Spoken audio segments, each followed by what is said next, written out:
Are we ready? Thank you.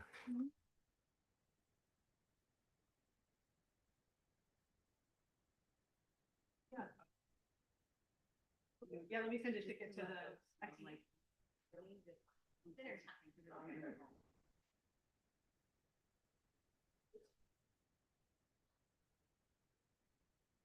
Abigail, are we ready?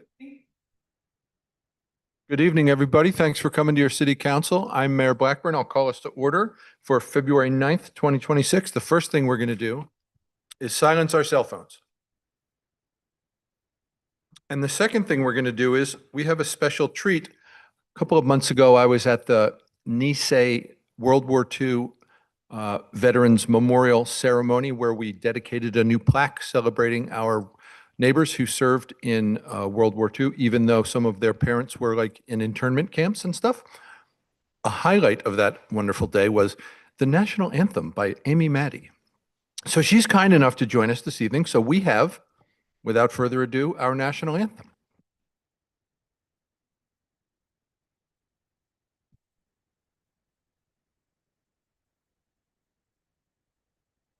Oh, say, can you see by the dawn's early light what so proudly we hailed at the twilight's last gleaming, whose broad stripes and bright stars through the perilous fight o'er the ramparts we watched were so gallantly streaming, and the rocket's red glare, the bombs bursting in there, carried through the night, that our flag was still there. Oh, say does that star-spangled banner yet wave o'er the land of the free and the home of the brave?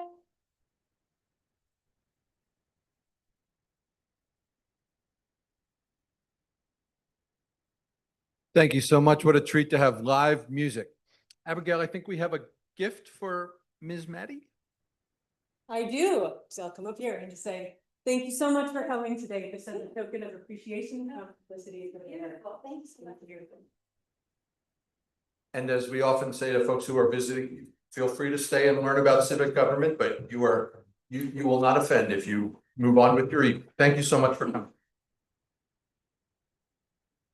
Next, as is our custom, I will read our land acknowledgement. As we gather today, we respectfully acknowledge that the land on which the city of Hood River sits is the ancestral home of indigenous peoples. This includes the Nez Perce, Umatilla, Warm Springs, Yakima, and other tribes who stewarded this land for generations. We recognize the lasting impact of colonialism and commit to working together for a more just and sustainable future. Do we have any agenda additions or corrections to Abigail? Thank you, Mayor. We do not. We have business from the audience. I see the folks in the front row from Hood River Reads. Richard Withers. I think Mr. Withers is speaking just as public comment, and then I think Ms. Withers will be. Oh, doing the excuse me. presentation. I got confused. I conflated my Withers. Thank you. Dick, thank you for coming.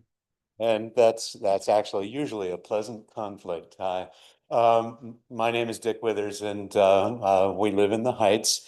And I'm here just to give an open invitation to all in the community to attend the first of monthly community forums that are going to be held at the Rockford Grange on the third Thursday of each month.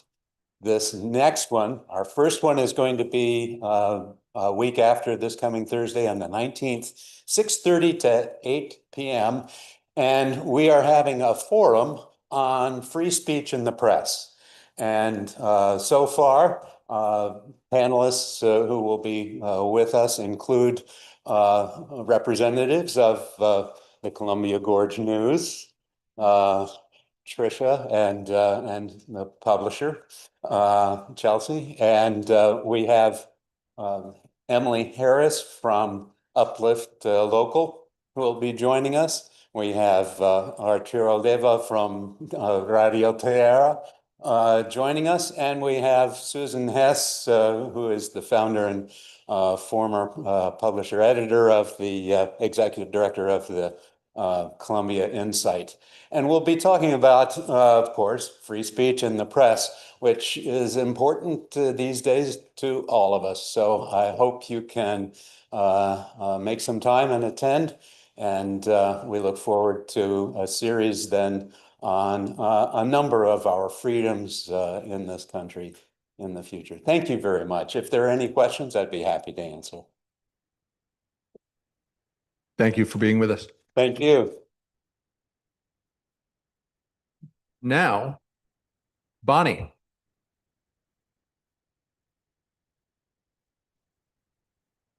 Thank you very much for this time to come again before you and tell you about our new Hood River Reads book for this year.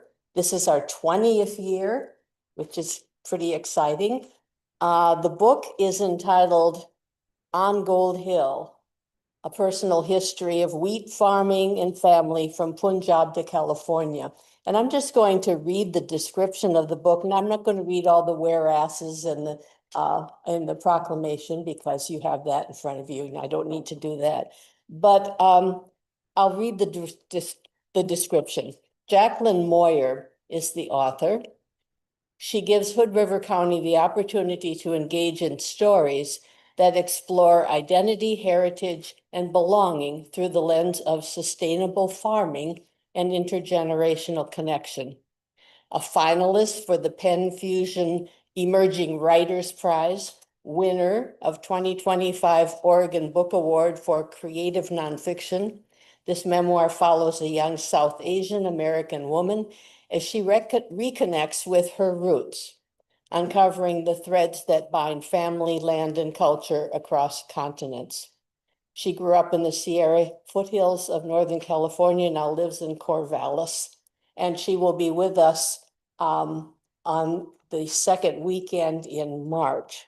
So you have in front of you a copy of the brochure of what we'll be doing, the different programs that we have set up to support this book. The first one is the kickoff. That's this coming Saturday.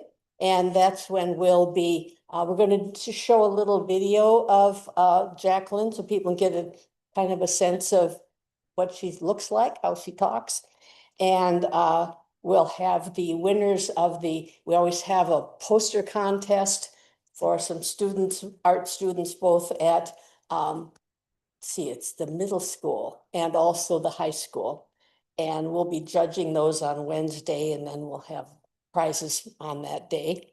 And cookies and coffee, and also a special presentation about the fact that it's our 20-year anniversary from the president of the Friends.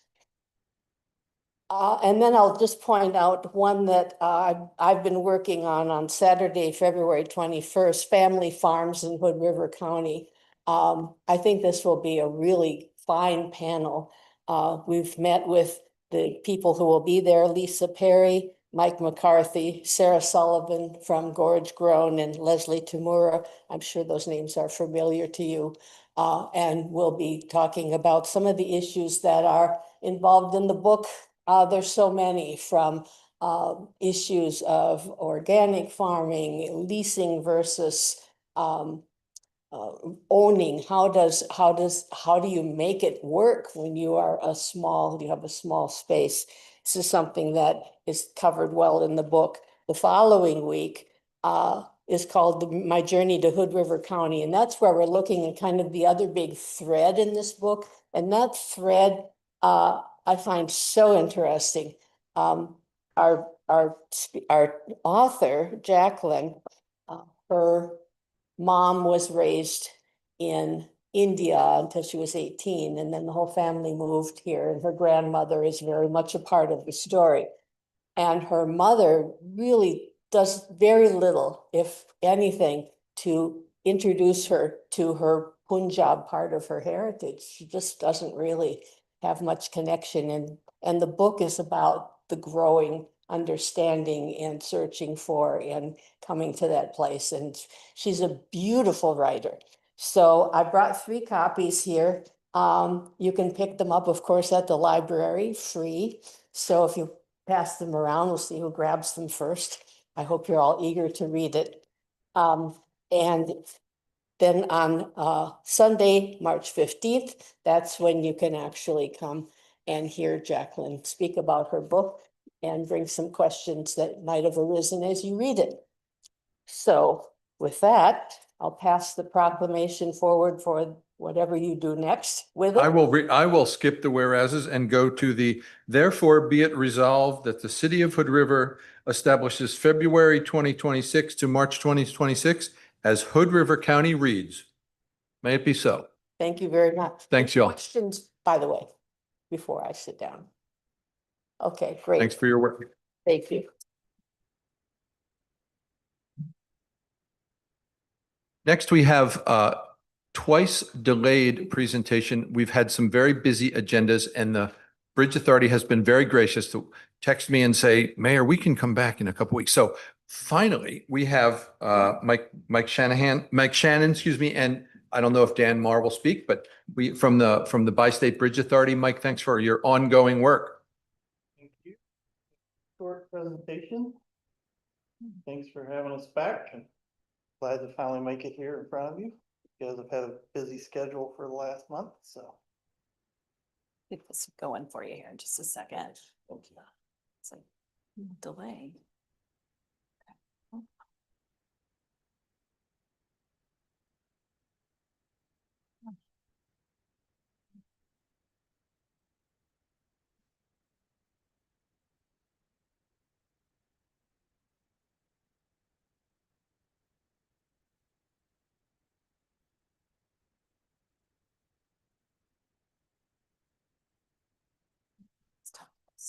Toggle over the mouse and it'll go. All right, well, thank you for having us here. It's been a while since we've been able to speak to you, but it's exciting. We've gotten a lot of other things done over the last year.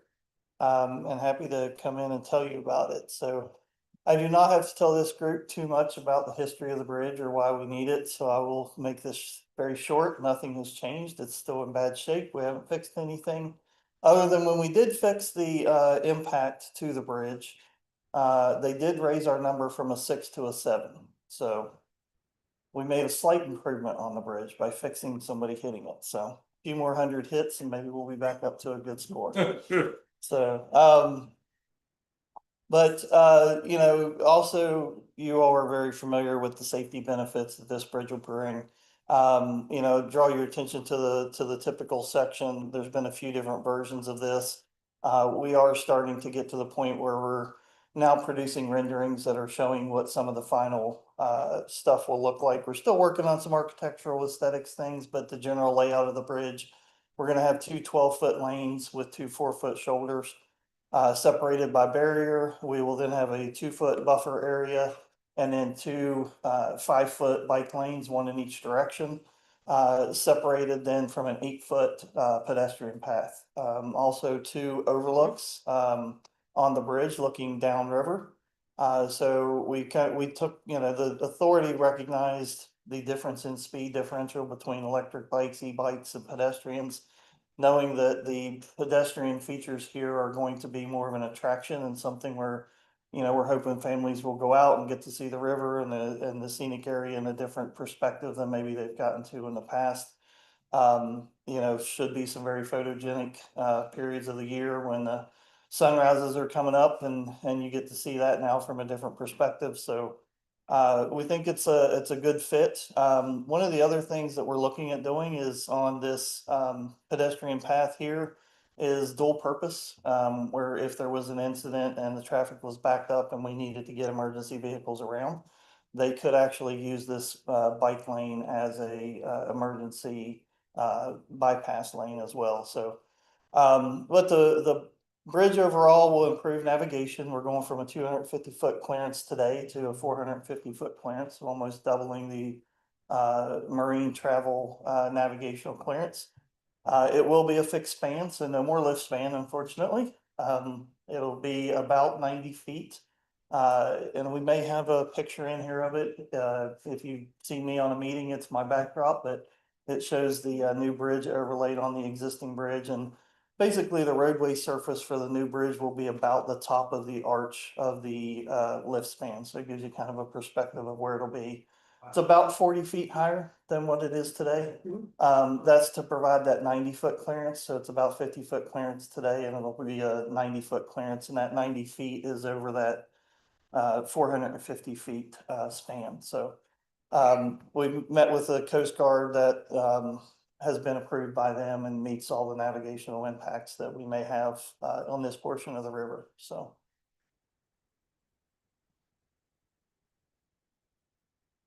Economic benefits, as you know, the load ratings being reduced on the bridge has a big impact to industry moving back and forth across the bridge, and just the everyday delays of the 15-mile-an-hour speed limits, trying to get to and from appointments and things like that.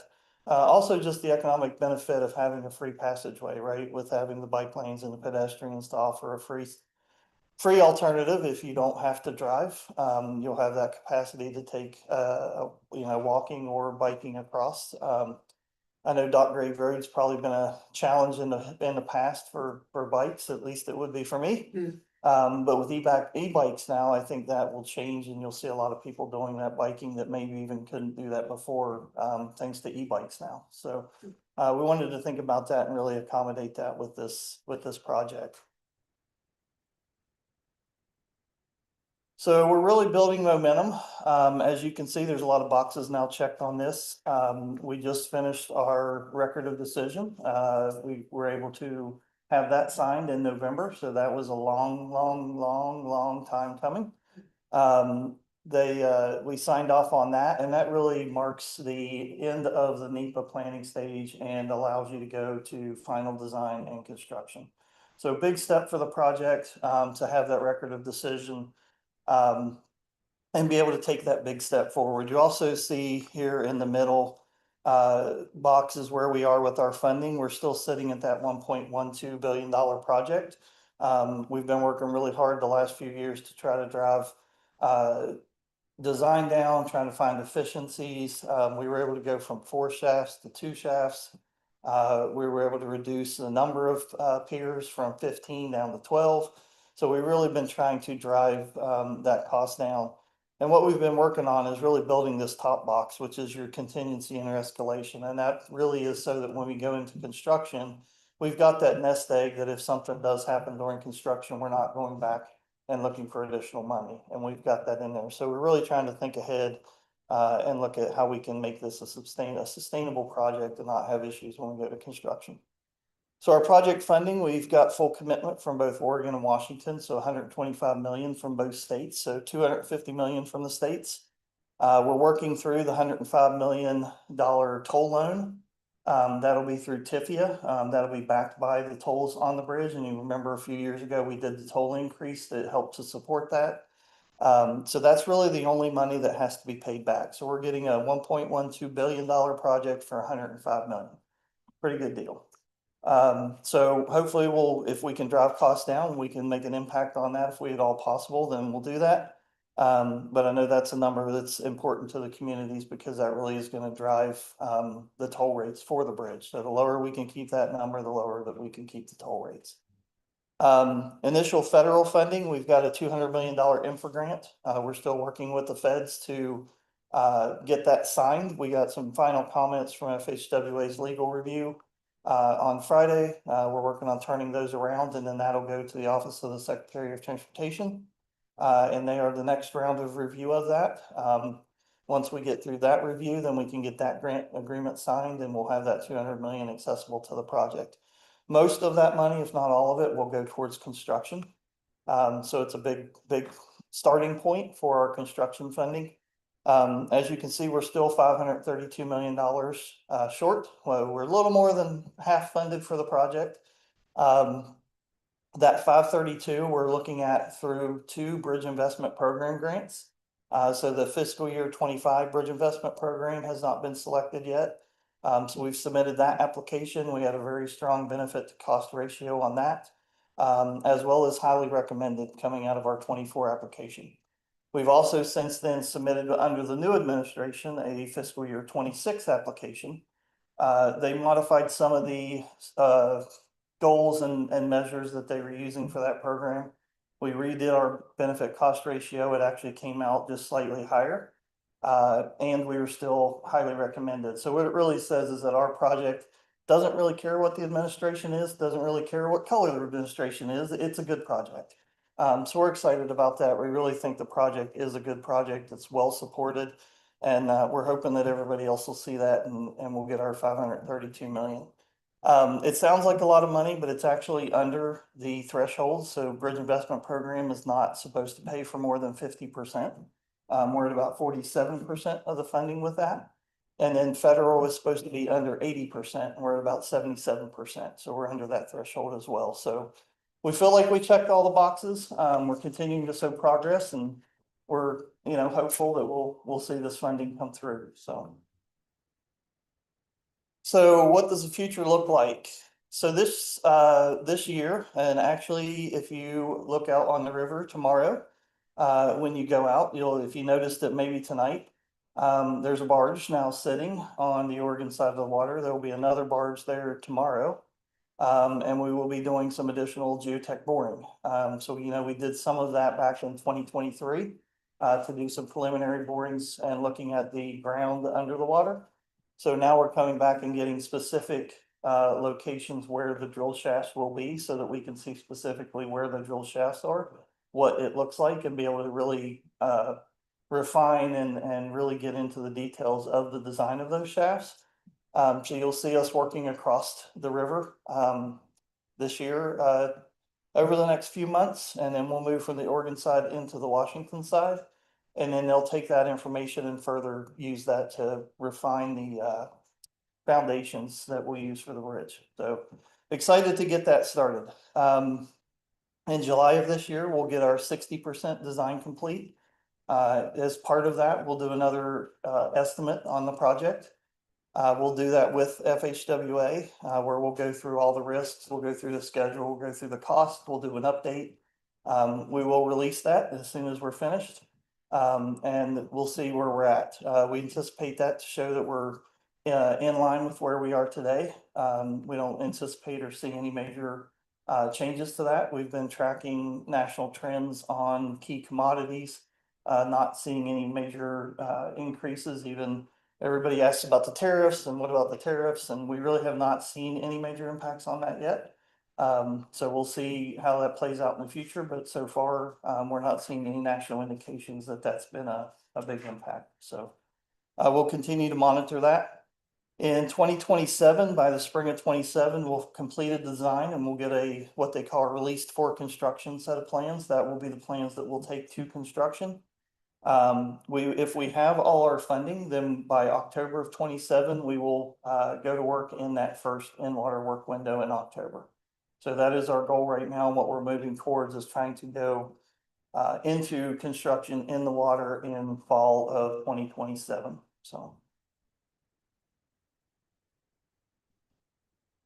And our intent is then 4 years, we'll have the bridge open to traffic by 2031, and then we'll spend the next 2 years taking the existing bridge down. And we'll have I did put this picture on.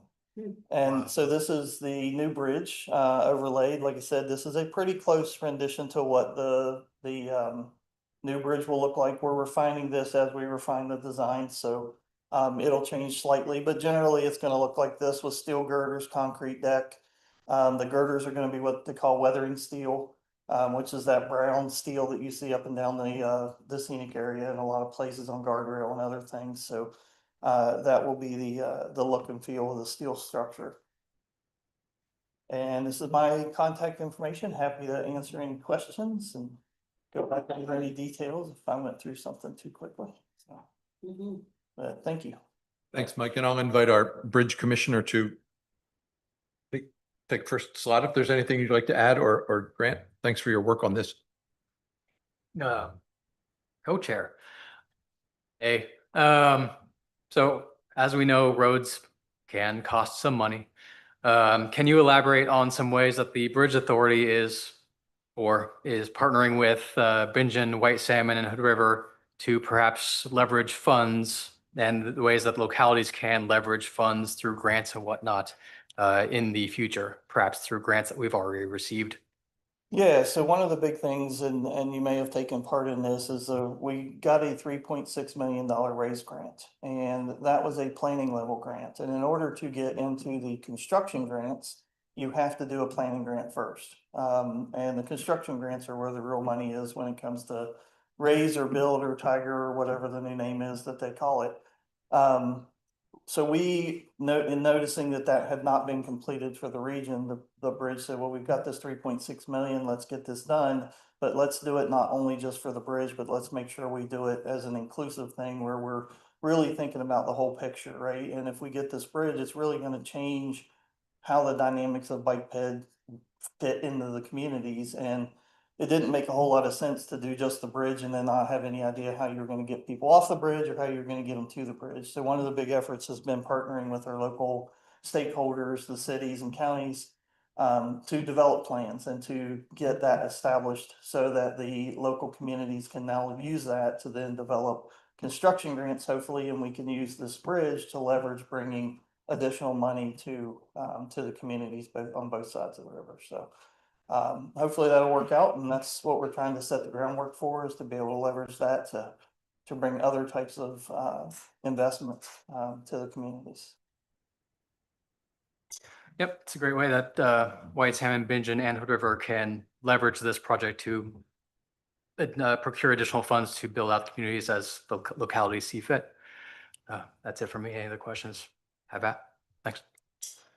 Ben and then Gladys. Thanks for your work on this. I know this has been a long process, and fun fact, my very first story that I wrote for the then White Salmon Enterprise in 2011 was about the bridge. And at that point, the price tag was $250 million. So definitely the sooner that we can get funding for this and build this, the better, because we all know that prices of things just go up.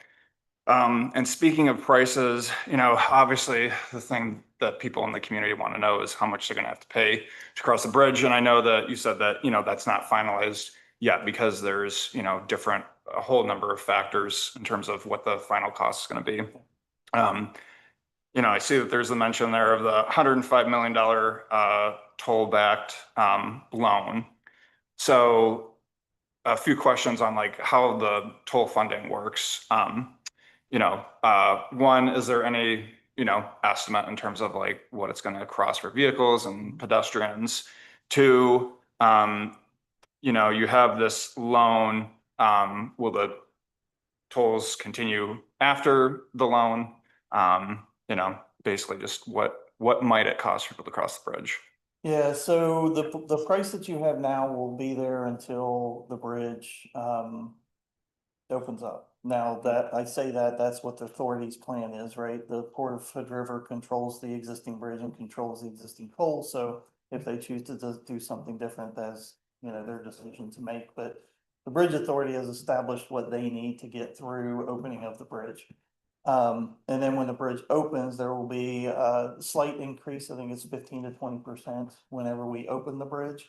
And then it'll be 15% every 5 years, so about 3%. And that's really for inflation, to keep up with inflation each year. One of the issues with the bridge that we have today is the bridge was 75 cents, I believe it was, in 1924, which is about $13 or $14 if you escalated it out to today. So we're getting a deal right now, but that deal is the fact that we now can't afford to replace what we need to replace. One of the positive, I guess I would say positive things about the new bridge being federalized is that federal law requires all the tolls collected have to stay with the project. So those monies can no longer be used for anything except for the bridge. That loan that we take with TIFIA will be a 35-year loan. So until that is fully paid off, we are obligated to keep not only reserve, different levels of reserve for maintenance and contingencies and other things for the project, but we are required to do that up till that is paid off. And then what happens with it after that is some future generation's decision to make. But that's the general plan right now. And that is if the 105 holds. If for some reason that has to increase or that goes down, then the bridge authority may go back and revisit that, but we'll have to kind of see. There's a lot of factors also in that with the interest rates, so it kind of depends on what the interest rates do. Traffic and the amount of traffic going over the bridge, if there's a big change in that, that would also change that. But there is a plan that the authority has kind of laid out as to what supports that $105 million line. So I believe all of that is on the website. I know they're working on revising the website, Dan, and I think there's going to be a toll specific section on the new website where you can go and get a lot of those details. That's probably the biggest question we get. So we'll have those details there for people to be able to see and try to be very transparent in what they're doing with that. Gotcha. So those details aren't available now in I terms think of a, on the existing site Okay. now, if you might have to go back to old minutes, they've done a couple board meetings where they've walked through in detail what the tolling plan is to support the 105. But if you want, I can get you that information and send it to you as well. Happy to do that. great, thank you. Okay. Thank you and appreciate the question around tolls. That is something that I know I get asked quite often.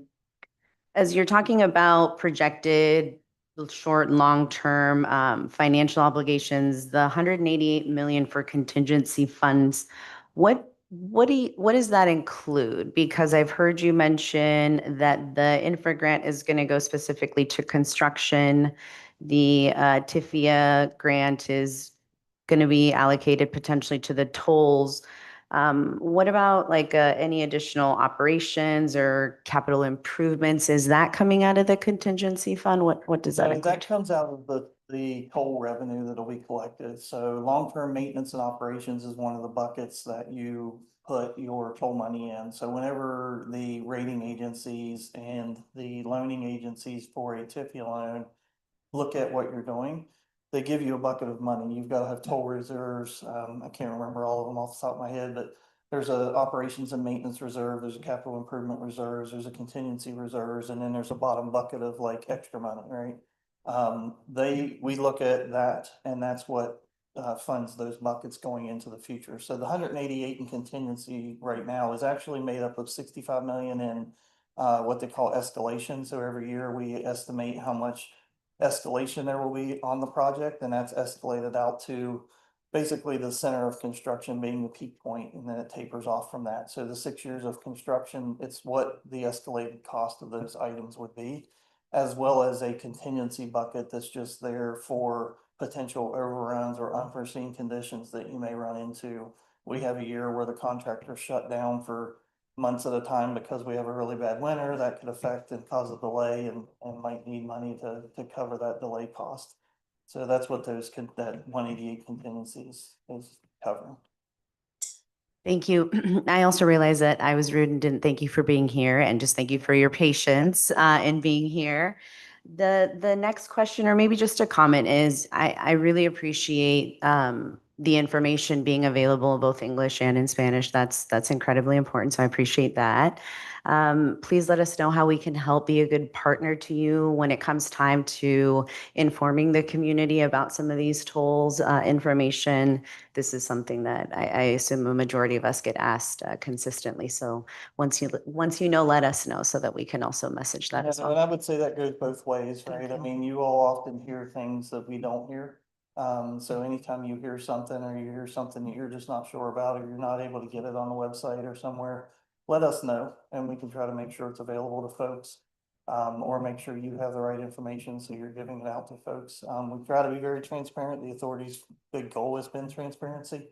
So, you know, we do the best we can. We don't always get it right, but we try. But yeah, it's a two-way street. You know, the more we hear from you all, the better we can do, so. Thank you. I really appreciate the input, the surveys that have taken place, again, in both English and in Spanish. Thank you for being here.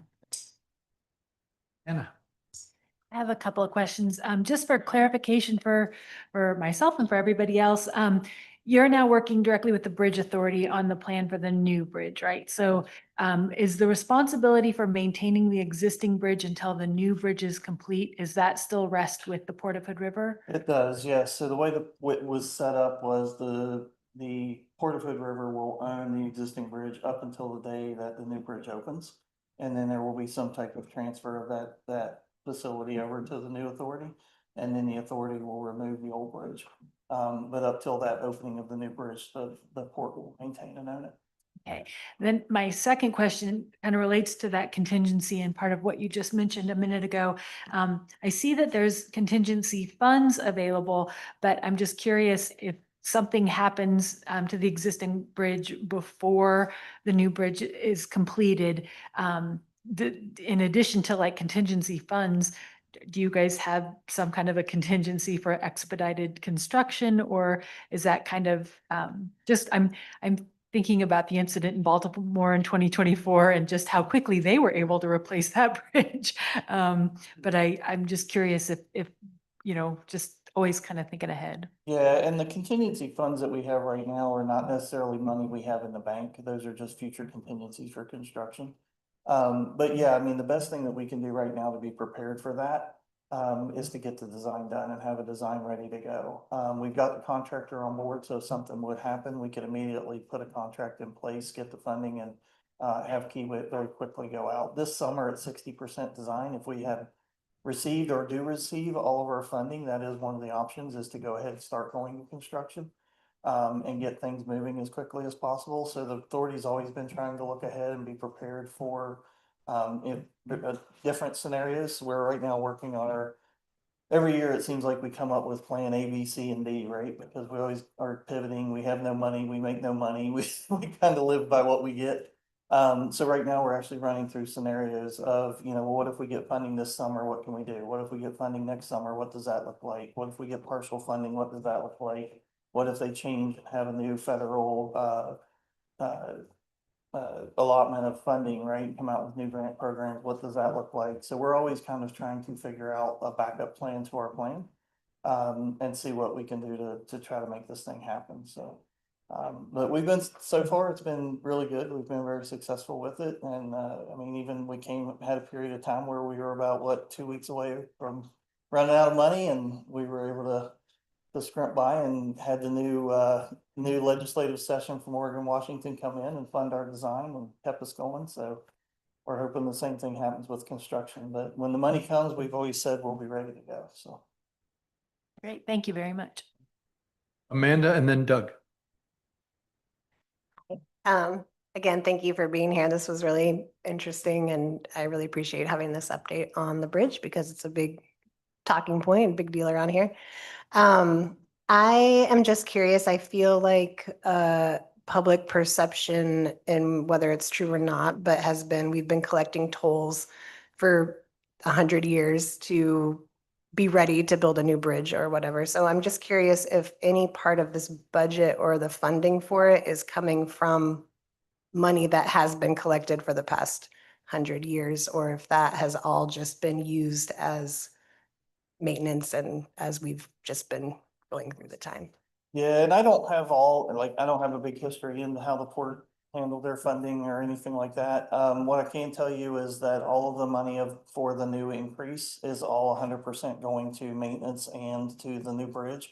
And then July 1st of this year, all of the tolls collected 100% will go towards the new bridge and maintenance of the existing bridge. There will be no other additional money spent anywhere outside of that. I don't know the exact dollars. I know in our account, we have about $8 million that we've collected since doing the toll increase. That goes towards providing that reserve account that we need in order to get that TIFIA loan. So it's kind of like having your, if you're getting a mortgage, they want that 20% down. It's kind of the same thing. We're collecting that revenue for that reserve for that TIFIA loan. So, And we've gotten up to just over 8 million an hour, right at 8 million that we've collected through that, so. So it's just been the increase that has been specifically designated for the new bridge. It hasn't been like 20 years ago, those tools are not in a pot somewhere. No, not that I'm aware of. Right now, it's just been the money that's been incremental, so. Thank you. I'll echo, thank you for being here and for your patience to get to this moment. Appreciate all the work you're doing. Just to follow up from Counselor Mitchell's question, the other thing that I hear a lot about, and I could draw some pretty simple conclusions about this, but level of service and just, what maintenance and how many disruptions there are. Obviously, there's no lift span anymore, or cabling, steel grates. What's the expected sort of maintenance schedule that will close the bridge? How often will that happen is the secondary type of question. On the Yeah. existing bridge, I don't really have all the details. No, for the new bridge. For the new bridge? Oh, for the new bridge, it'll be way better, right? So, we could talk about that all day. So luckily, with the new bridge is actually gonna be built offline of the existing bridge. So we can do about 95% of that new bridge without impacting any of the traffic that's on the bridge now. The only impact will be when we tie in, the roundabout on the Washington side and then tie into the intersection right here at Marine Way Drive, and tie in there. That's really the only impacts to traffic, for the most part. With the new bridge, with the 12-foot lanes, 4-foot shoulders, and then the additional emergency lane, there will actually be enough room that if a car breaks down or there's an incident, you can still get 2 lanes of traffic past, a disabled vehicle so that they can be, somebody can come out. A mile-long bridge, the possibility of running out of gas or your car breaking down on that mile-long bridge is there, and we wanted to make sure that there was enough room that 2 cars could still get by. So we've tried to accommodate that on the new bridge. So should be tremendously better than what it is today. We're also sloping all of the lanes, all of the deck in one direction, so that in the future, if there is a big growth here, there could be modifications to the bridge to actually accommodate 4 lanes. If that was ever necessary in the future. Right now, traffic projections do not show that unless there's major land use changes, or major influx of people. The 2 lanes should serve this area for a really long time, and I'll come back in 50 years whenever it's busy and somebody can tell me that I was wrong, so. Thank you. Grant? There's an additional feature of this bridge, that this bridge will be the first in the world that you Oh. haven't mentioned yet, if you want.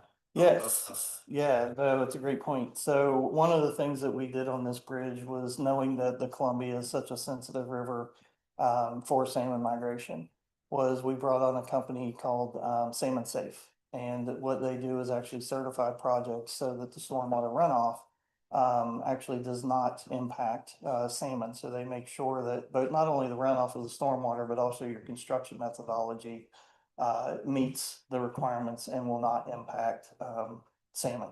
So they're part of our team. They're actually looking at the design and construction methods to actually make sure that we're minimizing or not having those effects. We will be the first bridge in the world that will be certified salmon safe. So they've worked with big companies like Amazon and Nike when they were building their big facilities to try to have a zero impact kind of footprint from those facilities. But this is the first bridge, and knowing what our existing bridge is, and I like to remind everybody that when you go to your garage and you see that big pile of stuff that's under your car, that's all the big pile of stuff that actually is in the river every time somebody goes across it. So one of the biggest environmental things that we could do is actually get rid of the old bridge. So that's another great point to make sure people are aware of, and that, what the impacts of that bridge are. I mean, nothing is secure from it. We had a wreck, a month or 2 months ago where fuel was dumped into the river and there was nothing anybody could do about it, right? So it's not a good situation at all, so. Thank you, Counselor. That's a great point to highlight, and I'm certain something that not many folks knew. I had no idea until right now, so something to highlight. Thank you. Thanks. Anything else from Mike? Thanks again for your patience and your great presentation and your ongoing hard work. The zeros are somewhat dizzying, but I feel like we got the best team we could on it. Well, thank you very much. And anytime that you need us to come back, and like I said, anytime you have a question, you have our emails, reach out, let us know. We're not that far away. And we're happy to come back and talk to you. So, Thank you. all right. Thank you.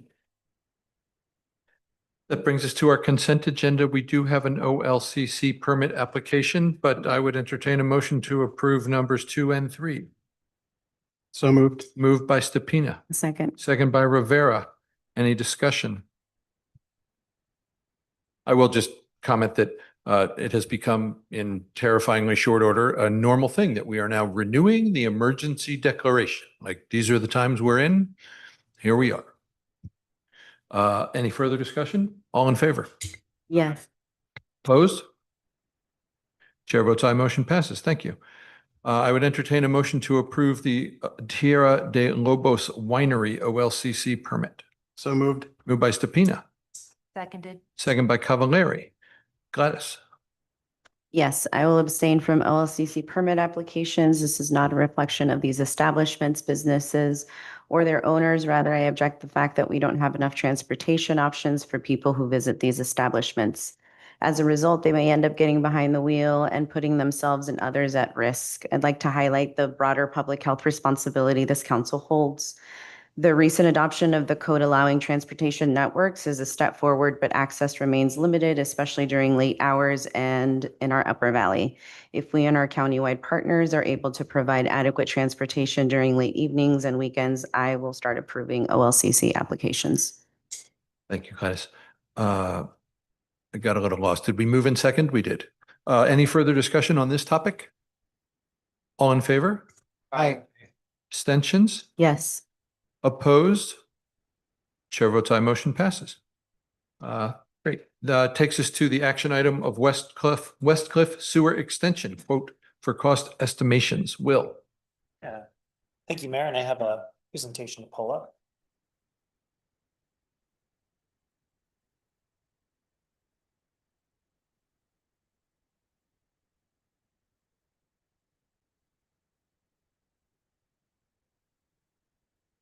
Excellent. So this is part of the project that we've been calling Mariposa 2.0, which is shorthand for the city council goal and action item project of supporting another affordable or mixed income housing complex.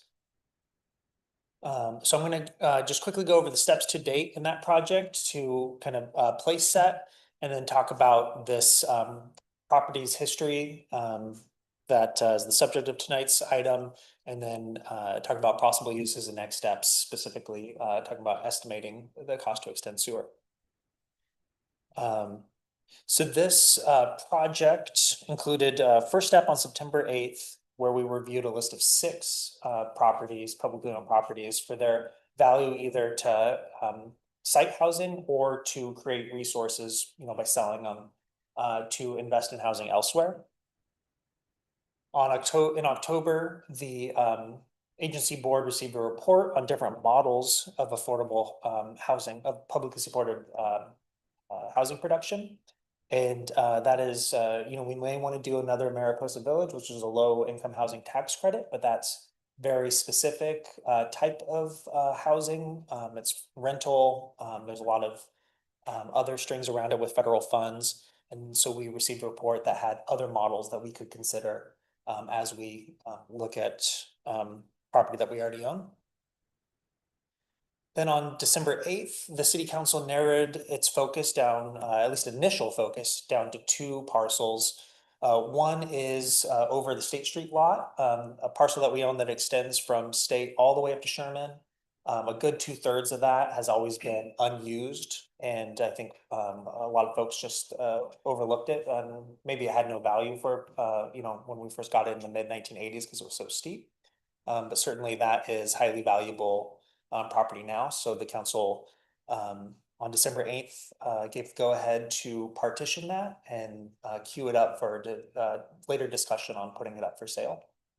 And that work is currently ongoing. The second property is 2.5 or 2.4 acres over on Westcliff Drive that I'm going to talk about tonight. And we didn't have next steps ready for you on December 8th. So that's what we have ready for you tonight. So first, a quick bit of history and where this property that we own over there comes from. So we purchased that property as part of a larger, approximately 35 acres in 1924. I guess the same year that the bridge was built. Learned that tonight. But we bought it for $12,000, and so in 1931 is where this map comes from. And this map is actually of all of the north, basically half of Hood River County. So it's not, I wouldn't say perfectly accurate, but this would have been the parcel, and it's right on the border of the city limits at the time. And the intent was to build and expand what was called an auto park at the time, which is basically like a KOA drive-in campground. And that was like brand new thing back then. So it's exciting for when cars were becoming widely adopted to drive out to the gorge and camp out here. So the city had an auto park already that was, I guess, very, very successful, and they wanted to build a new one. So they bought this this property. And as from what I've gathered from an editorial at the time, this was a failure. The original auto park, which was now in private hands, was still the most popular, still where people went. And so I don't think this auto park went anywhere. And but even though what it didn't seem to last as an auto park, it was still in the records for about the next 80 years called the City Auto Park area. And so this is a license from 1997 for the skate park ramp, and I think what's now Rotary Park, and it lists the area as Morrison Park and then City Auto Park. So I think a lot of people still knew it. So this is the rough boundaries of what that original parcel was. However, it may have extended down to Cascade Avenue, and I'm not sure how far to the east it extended, but certainly right about these boundaries. So from 1941 to 1951, we sold off those parcels that are right along the bluff for single family homes. And one of the homes was bought by Dr. Wells, forgot his first name, but who Wells Island is named after. And then in 1951, we sold 14.5 acres for the construction of I-84. And I'm trying to find out if that actually included where the current ODOT maintenance yard is now. But like I said, I can't find the actual boundaries. When we had our very first zoning map, so again, when like zoning was invented, it was R3 zone all throughout that area, and that was back when it was basically one parcel. And then in 1976, I found that we declared surplus and sold several parcels in that area. I'm not sure if they were part of the original one or not, but basically where the Rio Bella apartments are now, plus another property closer in on Moscow Street was sold. And then in 1980, the city's comprehensive plan noted that parcel to the south, where the disc golf is now, as public space, as open space public land, but all the parcels to the north of I-84 were still R1 urban low density. 1983 was when Morrison Park was included in in our park inventory, but it's not clear if that included the parcels north of I-84. I'd say it probably didn't, because just 2 years later, those parcels north of 84 were declared surplus, although no sale was recorded. It's kind of similar to the parcels that we sold on Sherman a couple of years ago. They had been declared certain, like we were selling something we've already tried to sell before. 1986, a feasibility study was commissioned for an RV park on lot 700, which is where the disc golf is. Just kind of interesting as we look through different things we've tried to do on these parcels. And then in 1992, they found on a zoning map the first time that the parcels north of I-84 were labeled as Morrison Park and zoned open space public facilities. So I'd say this is, the first time it was documented kind of be maybe not a residential use. And then in 2016, 2019, we attempted to rezone lot 700, and that resulted in a charter amendment that now requires voter approval whenever we repurpose a park. And under that charter amendment, because there is at least that 1992 zoning map and some other, and we have also at times included those parcels in the inventory of what constitutes Morrison Park. Staff is suggesting that if we do anything with this now lot 600, that's on West Cliff Drive, should go to a vote, and that's been discussed with the city attorney who agrees. So I just want to keep that as we think about next steps, know that eventually where we lead is a vote. So getting into those possible uses and next steps, the 2.4 acres is generally flat. It's undulating. A phase 1 environmental assessment noted that the kind of difference between the high and the low elevation is about 10 feet. And there's been no prior use of any kind on the site specific that no evidence of any prior use. It's served by water, but it isn't served by city sewer. So if this was to be used for housing, could maybe fit about 4 units on there served by septic. But if we could get sewer service out there, it could serve probably 18 or more homes. It would also, any future development surrounding this area would be able to hook into that sewer. And then all the existing homes there, if they wanted to decommission their septic and hook up, they would be able to. And so what we have for next steps is a cost hiring Grayling, or working through the urban renewal agency to hire Grayling to cost estimate sewer extension. So this is a quote to get a quote, unfortunately. So they've asked it'd be about $20,000. The quote is in your packet. If sewer extension is feasible and reasonable in cost, we would say one of the next steps would be to place the property on a future ballot before we spend any significant additional dollars on it. So I guess before authorizing this 20,000, think about whether or not placing the question on the ballot is something you'd be open to doing, and if not, there's really no reason to cost estimate sewer going out to the property. And then if approved on a future ballot, we'd be able to move forward with development.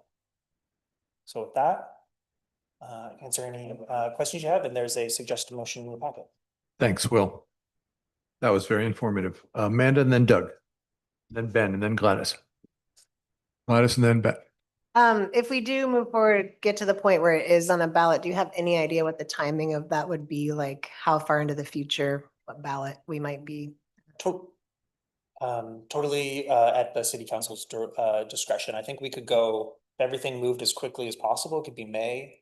We could also go in November, or we could wait, given that we might have have a ballot initiative, and we may want to time relative to that. Of this year, you're saying May or 20, I don't know. This May? Yeah. Yeah, this is an election year. Yeah. Okay, that's pretty fast. Okay. So really anytime it could happen. Really, pretty yeah, quick. really anytime. You know, we've owned this for 102 years, so you know, it's also not a huge rush. Yeah. So. Well, we want our project to happen, so. Doug and then Gladys. Yeah, thanks, Will. Yeah, I mean, I think that if we want to get this going, we have to get it on a ballot sooner than later. I'm just kind of curious, you know, you talked about the 1992 sort of change in the maps, and all of a sudden it's being referred to as Morrison Park and whatnot, and the recommendation, you know, and consulting with Dan was to, you know, to go to the ballot. Is that just because we feel like that's the safest option, so that there's not a LUBA request or you know, challenge or something like that that goes along with that? I mean, it clearly like seems to me like up till 92, it's being referred one way, and it's like, oh, there was a change. Is that change legal? Is it legally defensible? All that sort of stuff. I do anticipate, you know, there will be pushback from the same community members that push back against lot 700. We're going to need to have some bona fide information to combat any misinformation about that project. Right. So any thoughts on that, from staff about whether Dan's on or or what you think, Will, about? Yeah, our firm recommendation is to send it to the ballot. There was the zoning map, that would have been approved by ordinance. And also when in our legal filings during the rezone of lot 700, we included this lot 600 in what made up Morrison Park. Dan, anything more to add there? Not really. I mean, I could not say definitively whether it would be subject to a challenge, but the charter amendment appears to say that anything that's a park, especially if it's a park associated with recreational uses, is subject to the charter provision. And, I didn't think, and I still don't think, the risk is worth it. I mean, the alternative is to go ahead and proceed with development, and then someone challenges that by filing in circuit court that it didn't follow the charter provision. We go through circuit court. That's not exactly quick, simple, or easy. And who knows what the decision would be. It would be a legal determination by a judge. It wouldn't be a jury thing. And if it turns out that, yes, it appears to the judge to be subject to the charter amendment, then we pull the train back into the station and start it up again after going through a ballot measure. So it's up to you. Yeah, but I'll add to, from a practical perspective, no developer is going to want to sink a lot of money with this cloud hanging over it. Yeah, understood. Yeah, so I just say to council, start thinking about, could you support, that being on a measure, and what would our messaging be, and all that. Just start turning the wheels, because yeah, I think that'll be contentious. Gladys? Well, similar question as Counselor Stepina, what would that messaging be moving forward if we were to say that this is going to be on the November ballot when we plan to have housing and a police facility on the ballot as well? Do we have that discussion now, or will you come back at a different time so that we can have that discussion? Like, how should we move forward to make sure that you have the clarity that you need in order to do so? Thanks. Timing does not need to be decided tonight. We could find that it's going to cost $5 million to bring sewer out there, and now it's moot. Right. So finding out the cost of sewer extension is really a threshold question. Answer that, and then we can get into the timing and approach and messaging. Beginning with the end in mind. I just didn't want any misunderstanding that eventually a vote of some kind would be needed if we want to develop this. So in addition, thank you for that. In addition to that, let's say this all goes well, voters say yes. Do we have a plan in mind as far as maybe we would partner with Big River Land Trust, for example? Like, how would we move this project forward? Is it that we sell it to somebody and then they help develop, similar to what we did with Mariposa? Yeah, that do I have that in there? Yes, so that was in there as in the fact sheet about partnering with a land trust to build permanently affordable homes. So I think we do it as probably as an open solicitation, same way that we chose community development partners, but maybe say that we want to focus on land trust. This, because of the characteristics of this property, it really fits. You need a certain economies of scale to do another low-income housing tax credit kind of Mariposa thing. So this one really does lend itself to more of the land trust model. Yeah. And some context on that, the disc golf project was 6 figures investment by the Housing Authority for nothing. So they're super gun shy about participating again, but Community Land Trust is different vibe. The Housing Authority's done some Community Land Trust work sort of at a lower price point. And so there are important policy questions for us about whether we would want to have an 80 to 120 CLT or like a 60 to 80 CLT. Yeah, and it's also a completely different parcel too, you know, in terms of like what's actually going on there. I'm gonna ask it, what's probably a dumb question, but I'm gonna ask it anyway. Just in terms of like the order of operations on here, like I understand, you know, philosophically moving forward with, well, you know, we gotta figure out if we can even do sewer there and what the cost is before we move forward on it. However, I don't know how much it costs to get on, you know, what it costs. I know I asked this last meeting, but what it would cost to get on the ballot, because you could also look at it as, well, if the community is not going to support it and it's cheaper to do a ballot measure as opposed to sinking money into a, you know, this sewer thing, that it's a moot point if voters don't approve it. So I'm just trying to think of like, I understand why this order of operations does make sense, but I'm just throwing it out there of like, well, would it make more sense to go up for the ballot first? Because it's maybe cheaper, and if people don't support it, then we don't have to spend money on this. I'm just putting that out there. I don't know. Yeah, it's a valid question. I'd say, you know, I'd defer to all your judgment, because that's more of a political question. You could find yourself in the circumstance though that we went out to a ballot, got approval, and then find we can't do sewer, and then just nothing happens, and it was a lot of stirring the pot kind of for nothing. Yeah, I understand. Yeah. I appreciate that distinction. I appreciate the question too, Ben. It's not, I disagree, not a dumb question.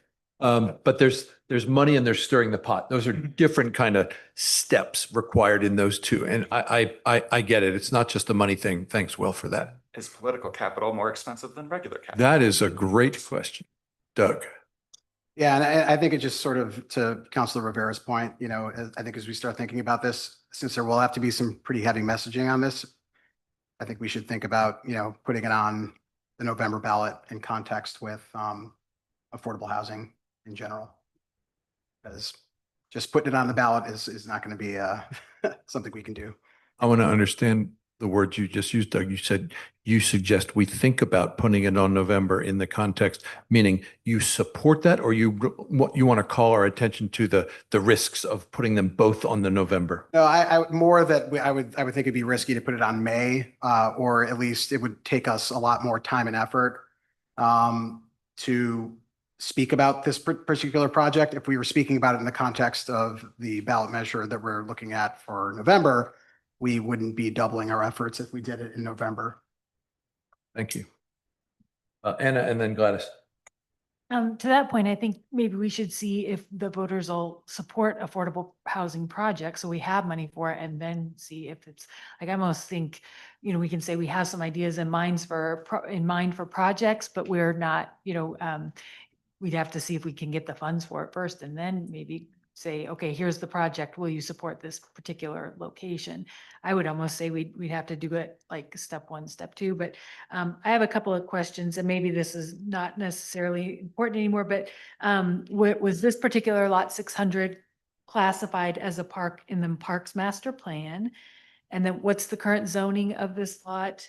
I didn't think that was in here. And then my last question is, you said there could be 18 units.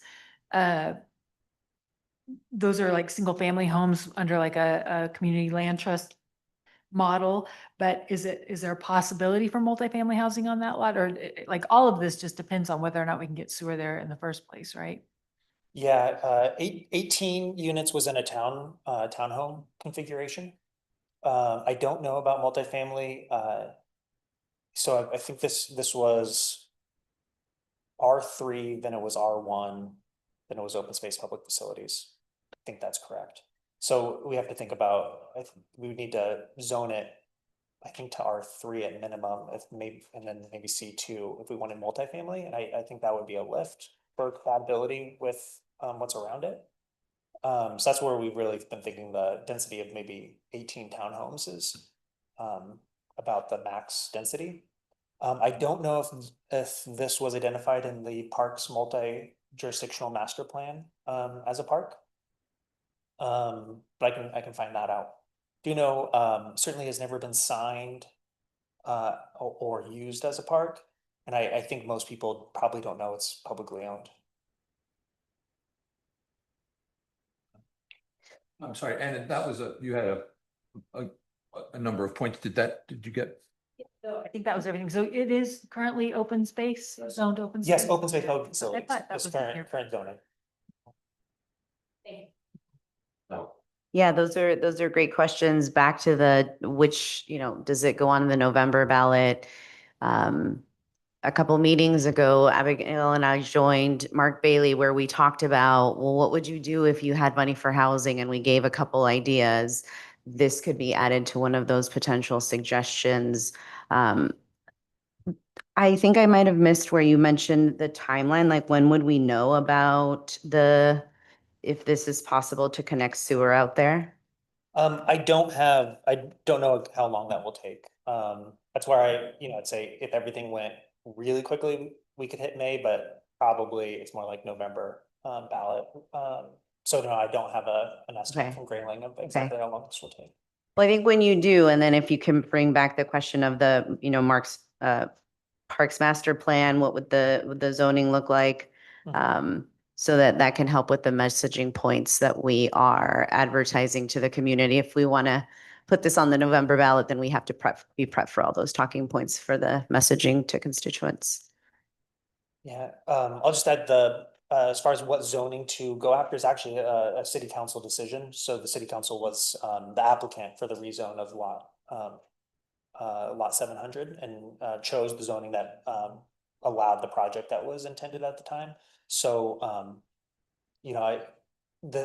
I just assumed kind of a low density zone because of what's around it, but truly that would be a decision for a later decision for the council as the applicant to make.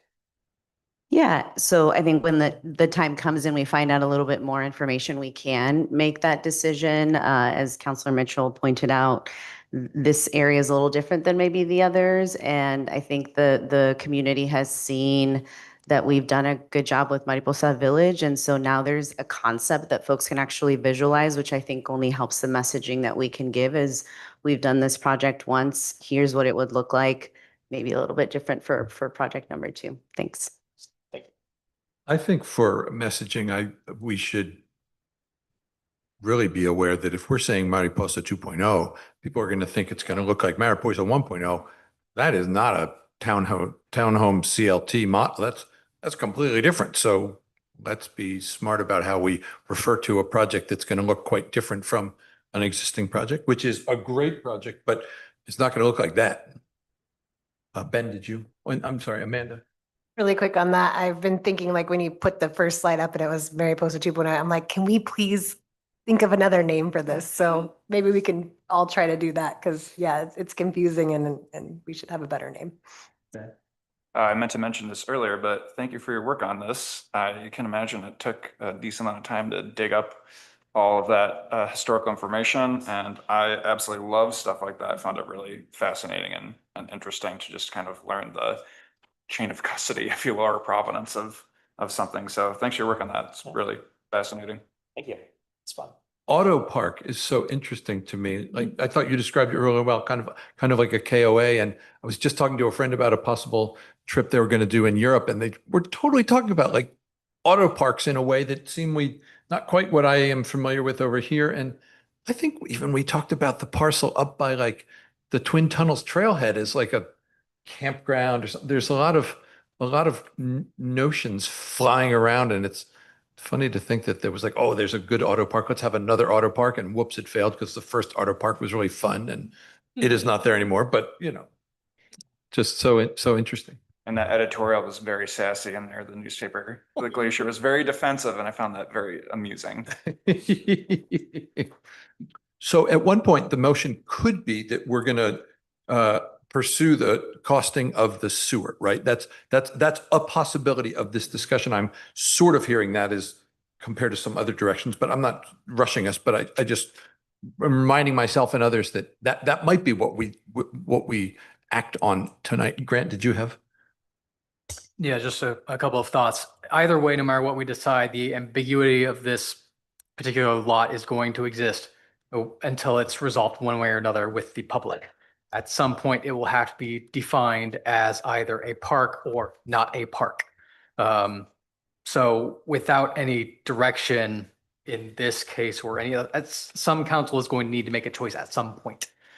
So are we going to do it in relation to this housing project, or are we going to kick the can down the metaphorical road? Including, just to spin that out a wee bit, like maybe developing it as a park would be what happens. I'm not advocating that, but just thinking, oh, maybe that's what the community will decide they want. So being our number one goal, being affordable housing, is there any other way to effectuate that goal on any other parcels as we've evaluated or developed using Will's analysis? He's come back and said, this is a parcel that we could use to do it, but given the ambiguity of this site, is it worth going out and saying, hey, can we remove the ambiguity and do it or not? So do we want the public to answer that question for us now before we go get a sewer estimate or not? That's what I wonder. Doug? I think, just based on the previous discussions we've had about different parcels, this does seem like, even given the fact that it needs to go to a ballot measure or to a vote rather, it seems like one of the best parcels we have for this type of development, right? So I for one think it's worth spending, the 20 and some change to understand what the sewer line is going to look like. And then we can decide at that point, if it's not too expensive of a sewer, if we want to develop this site as an optimal site. I think we've at least done the due diligence, relative to other city properties. This one seems like a pretty good one. Location, topography, et cetera. So I think we should still proceed with considering this one, even with that asterisk on it.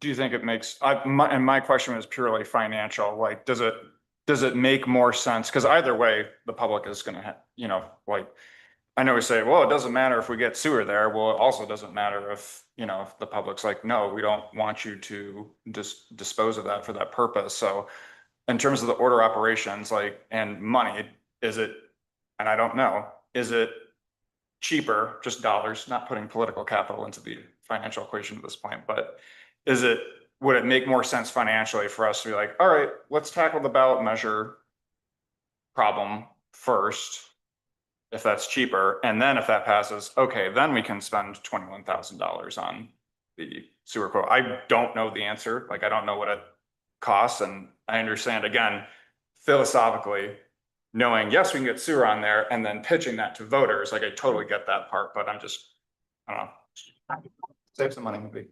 Glad.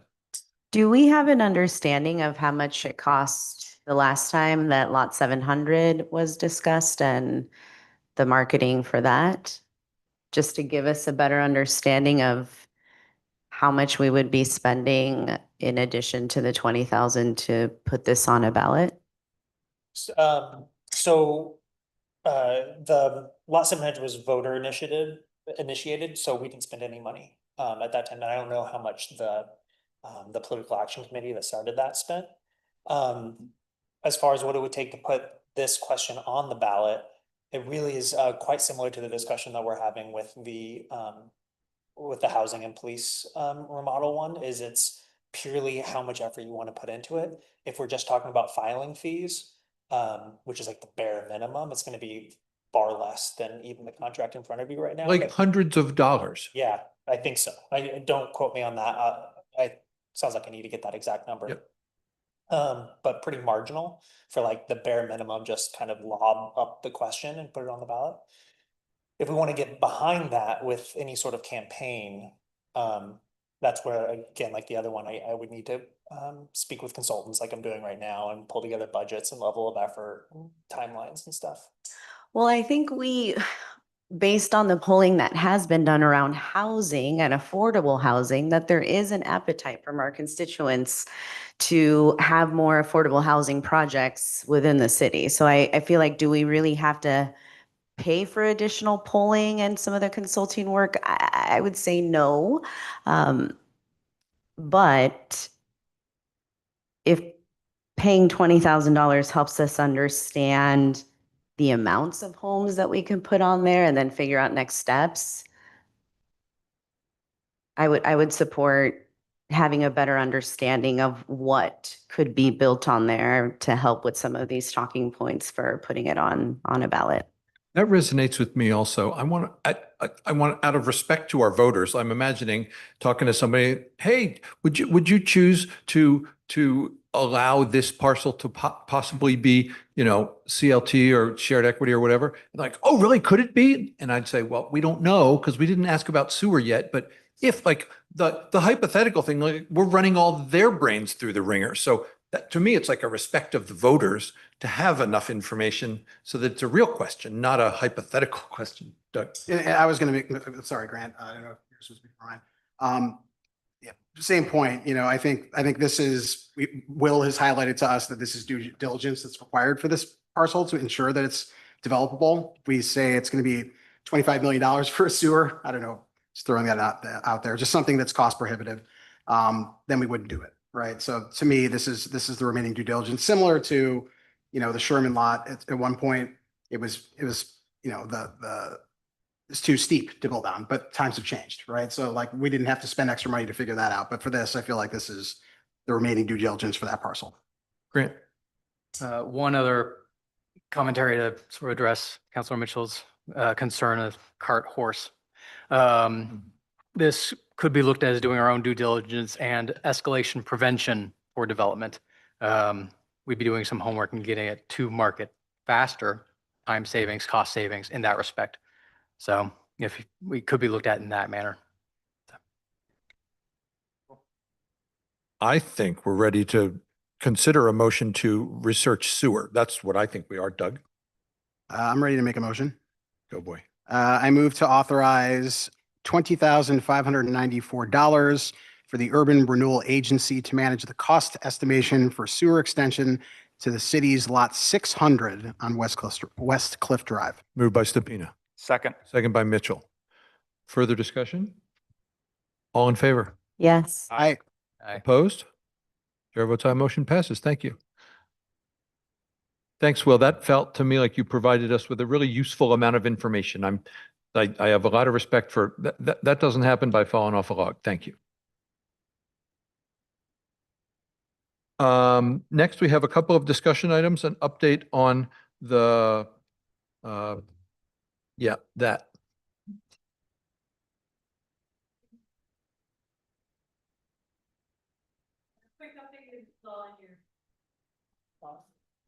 Thank you. Sorry about that. This is an update on the city's response to federal immigration efforts. So you have quite a bit of information in your packet. I also want to note that I believe one of my colleagues from the next door is joining us, and if he wants to turn on his camera and introduce himself, be happy to talk a little bit more about what we've talked about with listening sessions and kind of a timeline for that. So, Hey, Ellie. Can you give us an introduction? Evening, folks. Eli Bello from the next door, and I live up in Parkdale. Nice. And Ellie is a program manager, is that correct? I'm director of programs with the next door. And is supervising staff who have been working with me to figure out what a town hall and listening sessions would look like. So not to go over the things that are in your council packet, but just we have the emergency declaration that's now kind of on a routine thing. You have that through the end of the fiscal year, June 30th, before that needs to be renewed. At the last meeting, I had a conversation about communication. So I've tried to add some pieces about communication here and capture some of the points that I heard. And then I added some timelines for what I heard and a desire for quicker turnaround with the city's social media and not waiting until traditionally we've tried to have something on the website to point to before we would put out social media, and a desire that we put things out on social media first. And even if we have to say, there's breaking news, more information to come. So on the top of page 26, I had what I thought were achievable timelines of just social media posts within 5 business days for council action, probably earlier, but those we want to be precise with, and a press release probably again within 10 business days, but probably faster. And then verified immigration and enforcement activity within 3 business days, hopefully the same day that that verified activity is noted. And then continuing to do general immigration enforcement content, continuing, know your rights information, city-specific information, all of those pieces. So I'll stop there, and then I can run through very quickly if you'd like, just some of the actions that the city has taken, and then hoping that we can talk a little bit more about the listening sessions. I'd like to just chime in here that I speak to Abigail every week, and I am quite anxious that these awful times are not going to have a long-term negative impact on the machine of the city operating. Because while Abigail is preparing these presentations on this topic of the federal government invading our city, she's also negotiating with the union and supervising all the staff and managing the capital expenditure plans for the stormwater that we heard about a month ago. Like, there's a city to run while we're being totally pummeled by this other emergent critical issue. And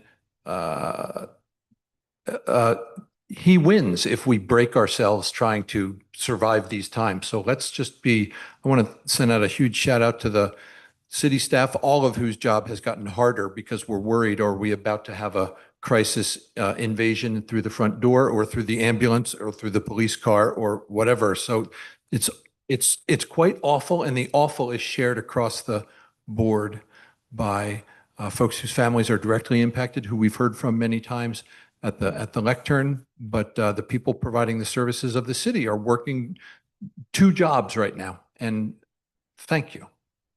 Thank you, Mayor. Gladys.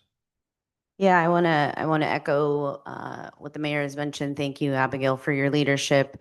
That not only are you helping us come up with communications for the city, that you're also doing it for suggestions for many other cities throughout the state. So I do appreciate that. One thing that I believe, we've done this before, whether that's through fires or COVID, there's been some additional emergent need that has come up. And I continue to look forward to how do we learn from this situation so that we can make it easier for staff and everyone involved in the future. And again, want to appreciate council direction to say this is important, we need to understand, and how do we also get messaging out to our constituents. So echo the appreciation to everybody involved to getting us a clear plan so that there is more clarity moving forward. I am looking forward to understanding what the listening sessions will look like and what the town halls will look like. Specifically, will there be sessions that are designed around how do we potentially add to some of the current language that we have out? What are some additional items that folks would need to hear from us that would come out of that? And then how would we put that into action moving forward? But again, want to appreciate everyone's efforts on this and recognize that these are challenging times, and that right now it's immigration. Hopefully it's nothing else in addition to that moving forward. Thank you, Councilor. I had an interesting conversation with a couple city managers from Oregon and Washington recently about crisis communication when the crisis is not immediate. COVID definitely tested our communication systems where it was like, this is ongoing, there's no longer breaking news, and yet we need to keep it to the front of people's attention. And this has a similar tone to that. And it is a different type of communication than our traditional top-down emergency communications. Doug. Yeah, I'll echo the sentiments of the mayor and the council president. It's a tremendous amount of work. Abigail, thank you. Thank you to the staff. Our community members are severely impacted by this. We have staff members whose families are severely impacted by this. So recognize the importance, but I also want to echo what Councilor Rivera said about having this type of framework in other situations like this. We're sort of building the airplane and flying it at the same time right now, to use that analogy. And I think that we should make sure that the work that we're doing here is able to be repeated with other types of events. And where there's confusion in the community, And I can think of a number of different reasons that might be that aren't related to the federal government. So my hope is this framework that we're building out for communication can be used in all those instances. I also just wanted to mention a point that I forgot is how useful this all is for community trust and transparency to them, which is a part of our work plan. And when our constituents see action coming out of our words, that makes them have more trust in us and believe that we are hearing them and that we're not just saying things to say it, that there is action behind our words. Doug. And yeah, just the thoughts that I've had about this as well is, building that community trust, ensuring that we're getting the messages out to the community, that we're doing that in a way that meets how they consume information. I know we'll have discussions about social media in the next agenda item that we have, but just making sure that we're able to I think that the things that we do, like Hood River 101, great example, newsletters, videos that we put out, about the city council meetings, but we do have the press here, which is amazing to be able to summarize what's happening and some key actions in city council meetings, but we don't have a whole lot of viewers of the city council meetings on YouTube. Those of you that are watching right now, thank you. Super, super appreciate it. But, we live in this 24-hour news cycle now, and people, are expecting to get information in an expeditious manner and to have it be concise and clear. And I think, for us to build that trust within the community and ensure that we are presenting, that we want to have a dialogue with the community, that we're listening to the community, and that we have actions to back that up. I think this is all related to that. We've been talking a lot about, this and under the immigration enforcement issue, but it speaks to all the different issues that might have this type of attention, as I said before. So appreciate all the hard work. Two things I'd like to highlight at this point. It seems mostly relevant. Grant and I had a chance on Friday to be in a quite small room with Senator Jeff Merkley. There was maybe 12 of us with the senator before the super packed town hall that he held up there. And the most memorable line from that meeting was the senator who, has been our U.S. senator for 16 years and is running again. And I mean, that guy is in it and knows how to do it. He said, "It's going to be a rough ride." And I really was sobered by that. Like, he's not like, "Oh, here's how we're going to procedurally protect America." So that was a sobering line. And then also this week, I did something which I hope was a good idea. The governor's office contacted me and asked if I would like to sign on to a letter. And I have joined 30 mayors to write a letter to the Honorable Kristi Noem and Mr. Tom Homan, or however I say his name. Hopefully this does not bring more thugs to our door, but it seemed like a good thing to join and opposing the invasion of the government. Gladys. Thank you. I was going to wait to bring that up in my council comments, but just appreciate your efforts, Mayor, to add on to that, and that it's not just Hood River. There are many other cities across Oregon that are navigating these gray lines. And I think that the more clarity we have from top down, it doesn't put, this council and other elected official governing bodies in these situations, because what is happening is, it's out of the ordinary. I heard, so much media, and somebody said, "Couldn't we just for 5 minutes have some precedented times?" I thought that was great. Oh my gosh. Well, if I could move on just a bit, I think you have a summary of some of the work that we have been doing. Some of it, is maybe not visible, but critically important, and that's training on our policy with staff. We've met with almost all the departments. Those have been really important meetings. I've learned a lot from them, and I'm just once again so inspired by their dedication to public service. You can see that we've got signage up. You got to meet our court municipal clerk before the meeting, and he's been working for actually since COVID. People have been able to attend remotely, but we've really tried to publicize that. We're working on a postcard. I know postcard's very old-fashioned, but it is the kind of thing that you can put on your refrigerator and refer to anytime, or you can hand to somebody. So it has a little bit more permanence than some of the other pieces that we would do. I believe we have received the first copy of that design, and we're already giving feedback to PageWorks and hope to get that done fairly quickly. We met with, thank you to Council President Rivera, who facilitated a meeting with Rapid Response last week. So I learned a little bit more about that. We have kind of a plan going forward, continuing to update our website. And then, as I said, coordinating with a number of cities. In fact, talked to some cities today about hosting a webinar for city managers across the state. And then monitoring state actions at the legislature. Of course, they're in a short session right now.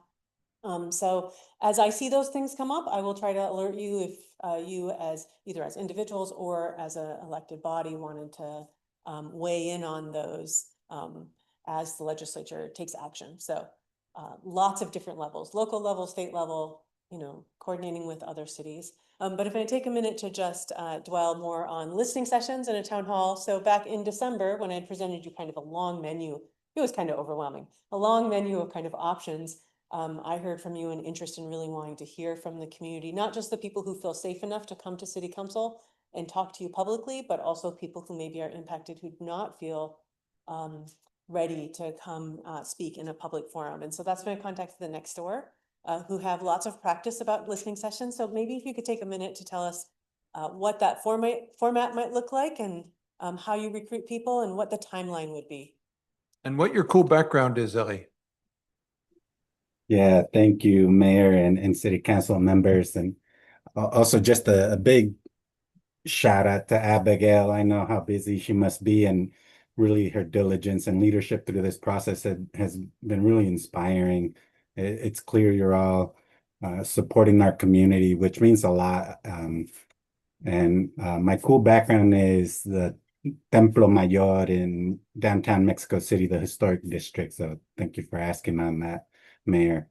Yeah, so we are planning 4 listening sessions for Hood River City residents, but also part of the conversation we had with Abigail is recruiting folks who also work in the city of Hood River, but may live in the Upper Valley because, ICE enforcement or whatever may happen could happen within the city limits. And if folks are working there, they need to be prepared. And also part of that is maybe talking to some business folks who employ people who might be impacted by all the immigration stuff that is happening. So that is going to be part of the focus. Our community health workers who have strong relationships. Council member Rivera has worked with many of them and knows their connections to our community. I have personal connections as well.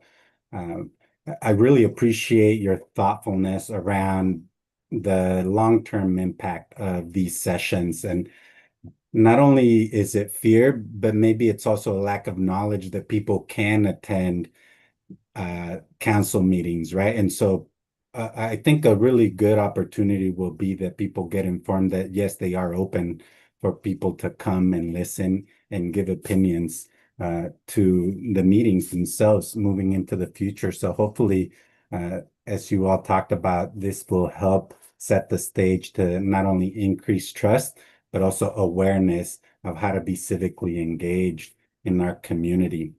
So kind of the format that we're planning is likely going to be a virtual meeting just because of all the safety issues that you have likely heard about. We want to make sure that people's identity is protected as much as possible, which is why it's not going to be an open forum to begin with. It's going to be an invitation only event.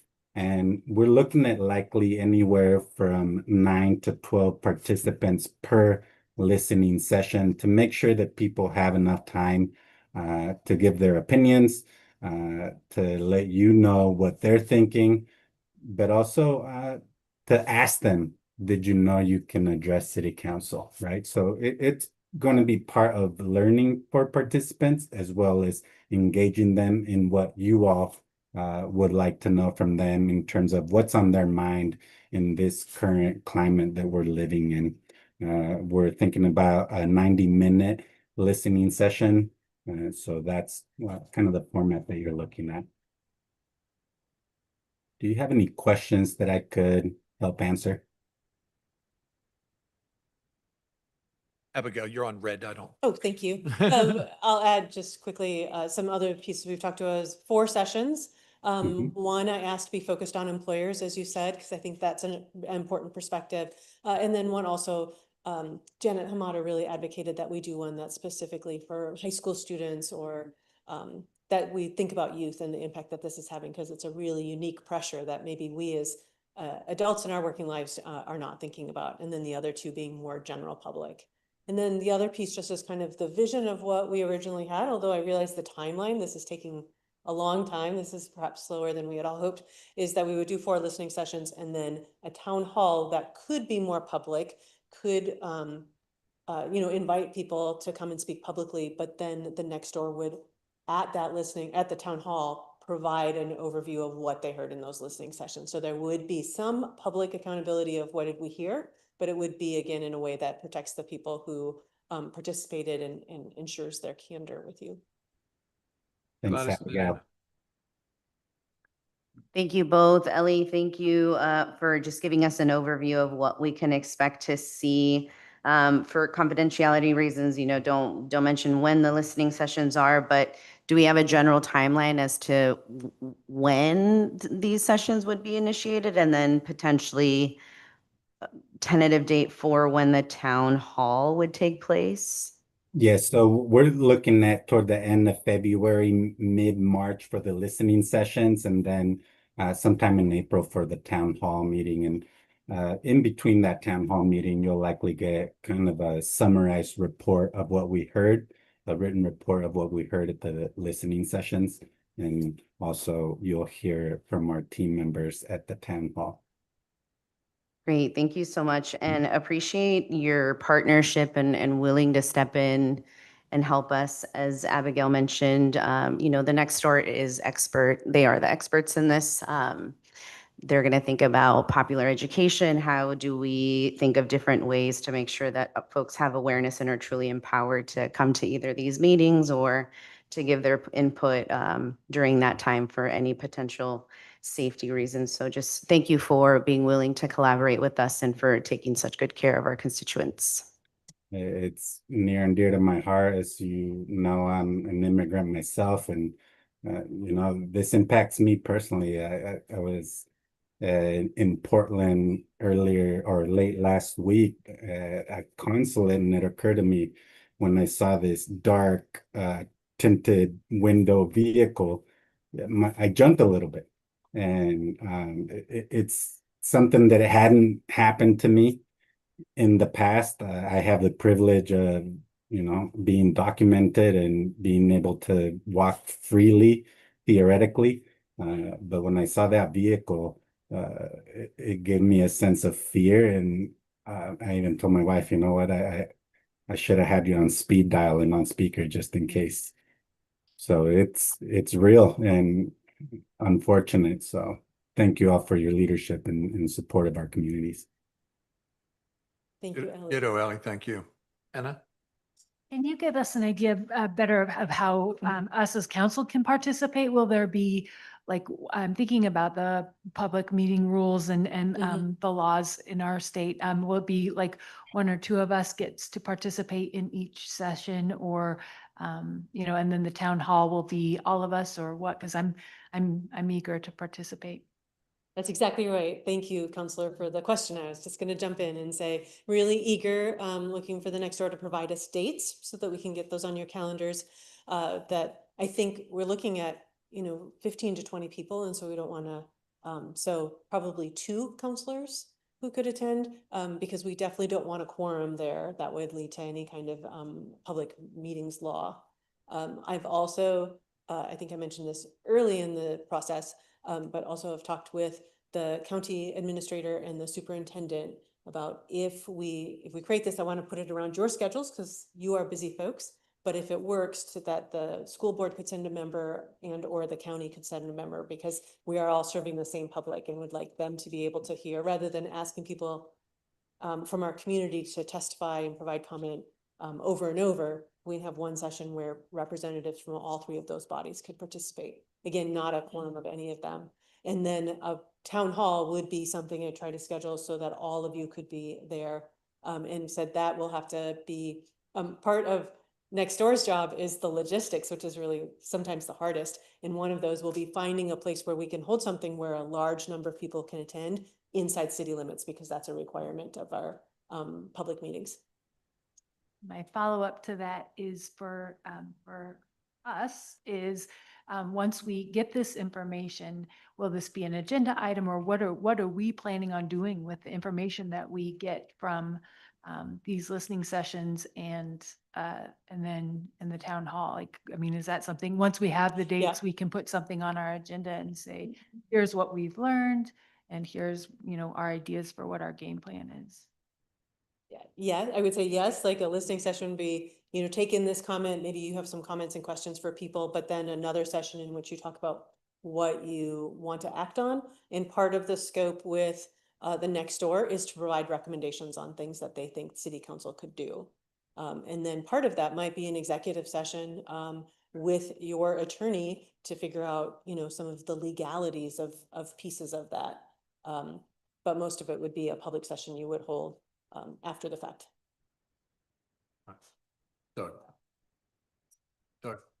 Ellie, thank you for being here and for all the work you're doing on this and for partnering with us to make sure this happens. One thing that you said that I thought was really important to highlight is, you know, just the fact that, you know, we're receiving information right now at City Council. We've been working with community groups, you know, outside of chambers. We've had people come speak to us. We've had people write in testimony. And this is another way to engage the community. And the fact that you said, you know, this is also an opportunity, and I think this is a good thing that comes out of this. And unfortunately, it's a terrible topic, but just letting people know how they can interact with the city, right? And it doesn't necessarily have to be a listening session. I mean, right now, I think it's really important to be able to offer these types of options and provide people safety and whatnot. But my hope is that through this, you know, and I've been saying this the whole time, is, you know, this is when we have to make sure that our community members feel supported. And through this, they will feel that they can come to us a lot more, speak to us more, know how to speak to us more. And I think that's the silver lining out of all this. So I was really happy to hear you say that piece of it as well, in addition to just receiving the information. And thank you for highlighting that. Thank you as well. Great. Anything else up? On this topic, I just wanted to give you all of these updates and appreciate your attention to this matter. And we will keep you updated as we progress on the listening sessions in town hall. So watch for my emails. Thanks, everybody. Great. Again. Thank you. Moving on to the social media policy in these times, it's a important thing to keep abreast and figure out what we can do and how to do it. And I know that Council President has been working with Abigail more directly, and I'm eager to get caught up. Yeah, thank you. Desire for social media accounts, like official accounts, city sponsored accounts for elected officials, and an option for each of you, certainly not requiring you to do this.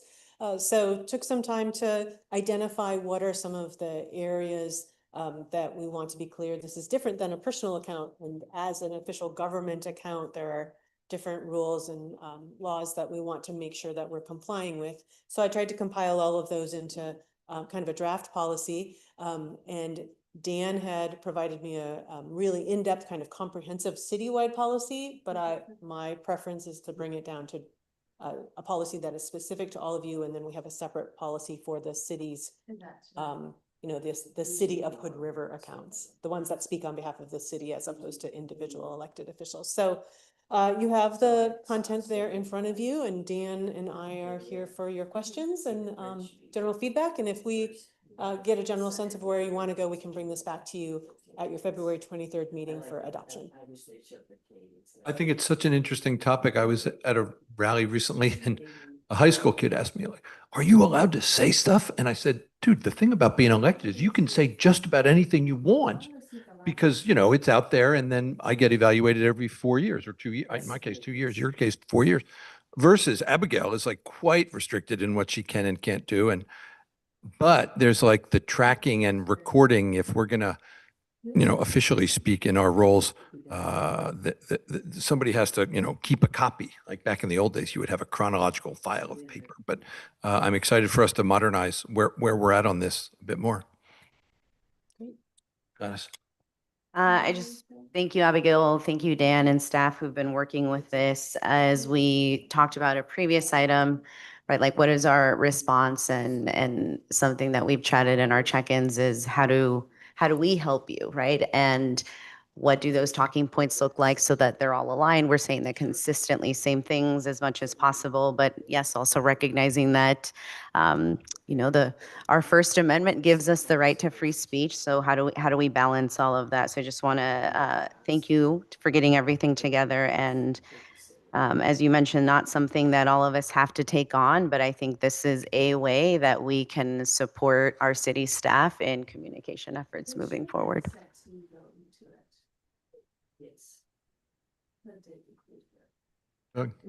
Yeah, and I'm very encouraged by this. I think strength in numbers is a good thing to, get our reach out there a little bit more to, as it says in here, repost content from the city.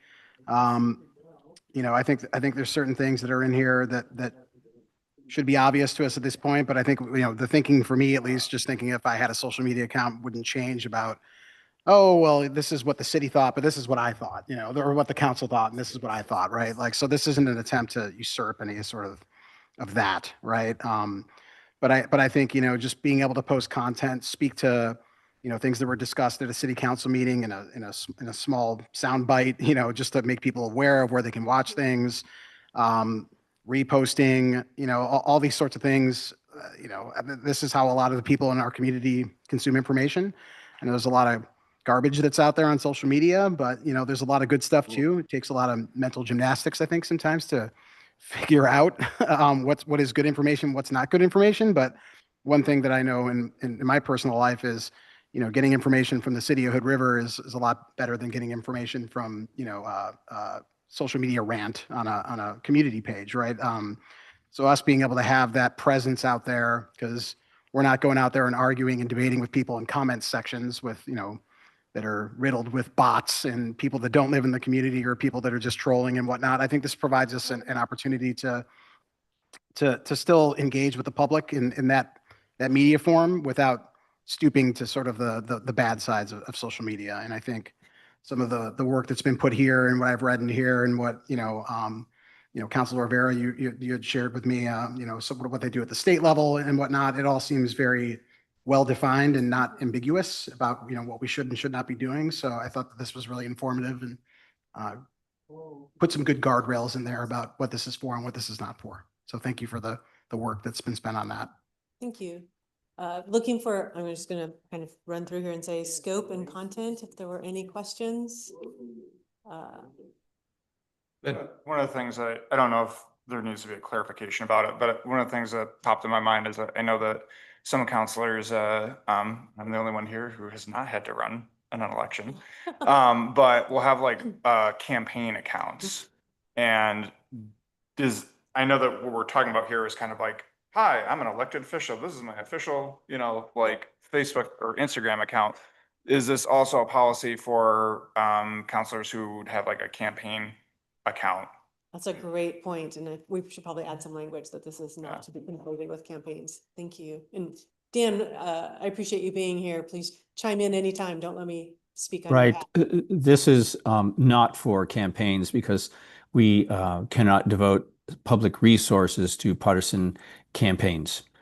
So you're on your own with regard to campaigns, but also it's not your communications through social media on your campaign website or social media outlets.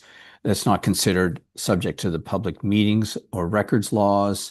And you're a private citizen in that respect. When you're communicating through your portal as a city, as a government elected official, it is subject to the Public Records Act. There shouldn't be any meetings there to worry about. And the other minefield on the public side, the city government side, that is infringement on people's First Amendment rights. And so these open public forum versus limited public forum, it's a difference in how you limit what people can say in the comments and exchange on your social media platform. Because understand, if you have it fully open to all form of communication and comment, you're going to get some really shocking bad things by way of comments and death threats and those sorts of things. And so you need to consider that when you delete comments and material from these platforms. Great point about campaigns. I'll definitely add that. And then as the city attorney was just talking about content, I wanted to note on page 29 of your packet was a list of content neutral reasons the city can delete. And those are the rules that we already use. And when we do have a post or a comment that that we think is appropriate to be deleted, we screenshot that, we document that, we write a short explanation of why it met this set of criteria and is not based on content. So the account would not have those kind of limitations. To be clear, those are content-based restrictions. Profane language, yeah. profanity is First Amendment expressive conduct. You can Thank you can restrict for all those reasons when it's a limited public forum. When it's an open public forum, you can't. So that's why you need to be careful to, you know, if you want an open public forum, you got to be prepared to take it all. And if you don't want all manner of wacky, wild death threats type things, you need to keep it as a limited public forum. Thank you, Dan. Go ahead. Yeah, thank you. Originally, the intention wasn't necessarily, Councilor Stupina mentioned this a little bit, to debate some of the decisions, more of like, let's elevate some of the message that has already been created. Let's not, you know, debate.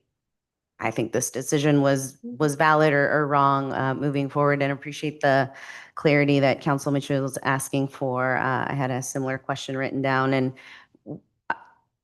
appreciate the limited public forum. Also just something along the lines of how would we enforce? I mean, Abigail, I just heard you talk about a process piece. Should anything be inappropriate, there would be a screenshot, maybe actually just putting that in here so that it is really clear for us, like, how would we enforce any concerns that would arise for some of the content? Thanks. Under those bullet points, I had a short note, and I can expand on that. I said request to block a user or delete a comment must be reviewed by the city manager. And the only reason I said that was to have a consistent process that each person, it could be the city attorney, it could be the community engagement coordinator. And then again, the city would need to keep a record of that. So we can create a form if it happens a lot. Sometimes for me, it's kind of too vague, and it helps to have like examples, and I beg your indulgence ahead of time. So like, if I have an individual account,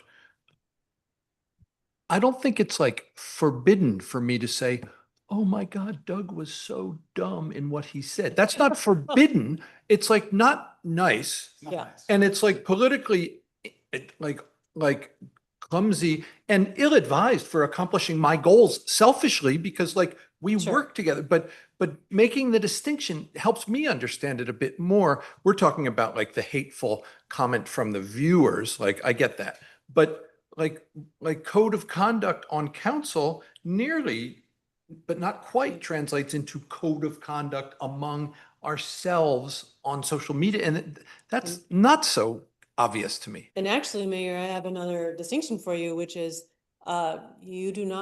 it's likely you do not want to comment on each other's social media accounts because you might inadvertently start a serial meeting in which you have now, you know, if one of you posts and 3 of you comment on it, you've now held a meeting. So I would encourage you to refrain from posting on each other's social media accounts, regardless of. Even if he says something. Even if you're articulate or regardless of the content you're going to post. Thank you. You'll probably want. But yeah, does that resonate with any, like it's kind of, it's new, I mean, Wild West and new terrain and whatever the metaphors are. Amanda and then Gladys. I guess along those lines, is that only our official council ones, or is that our personal ones too? Oh, good because we're question. still the council, like. That does a little, well, I'm going to yield to the city attorney, but I think that if you posted, you know, if Councilor Cavallari has a official city account and now you post as an individual, I don't know that you can actually take your city council hat off in your post. It's difficult to do that. are you communicating in the conduct of city business? Like, what does that mean?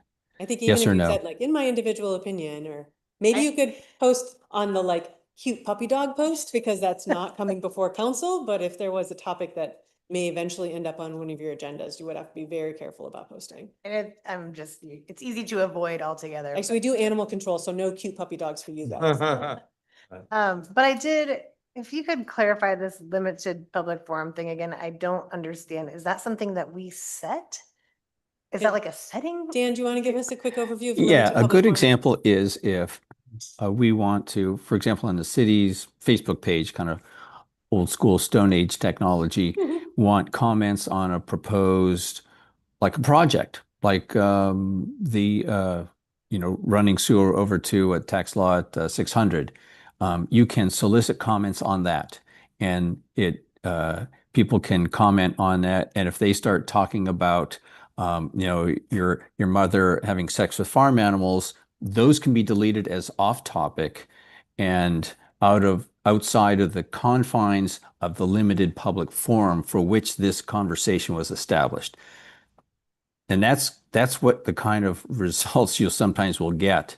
I was sort of involved here in Portland when Sam Adams was running through the problems he was having. It was extremely public, and there was no way to limit the conversation.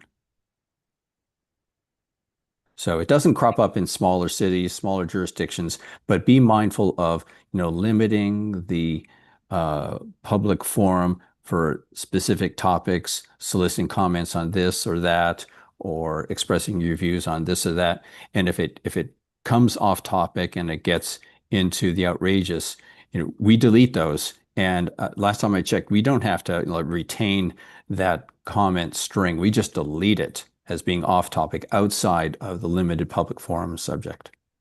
And is that just more of like a policy wording thing than? That's state law.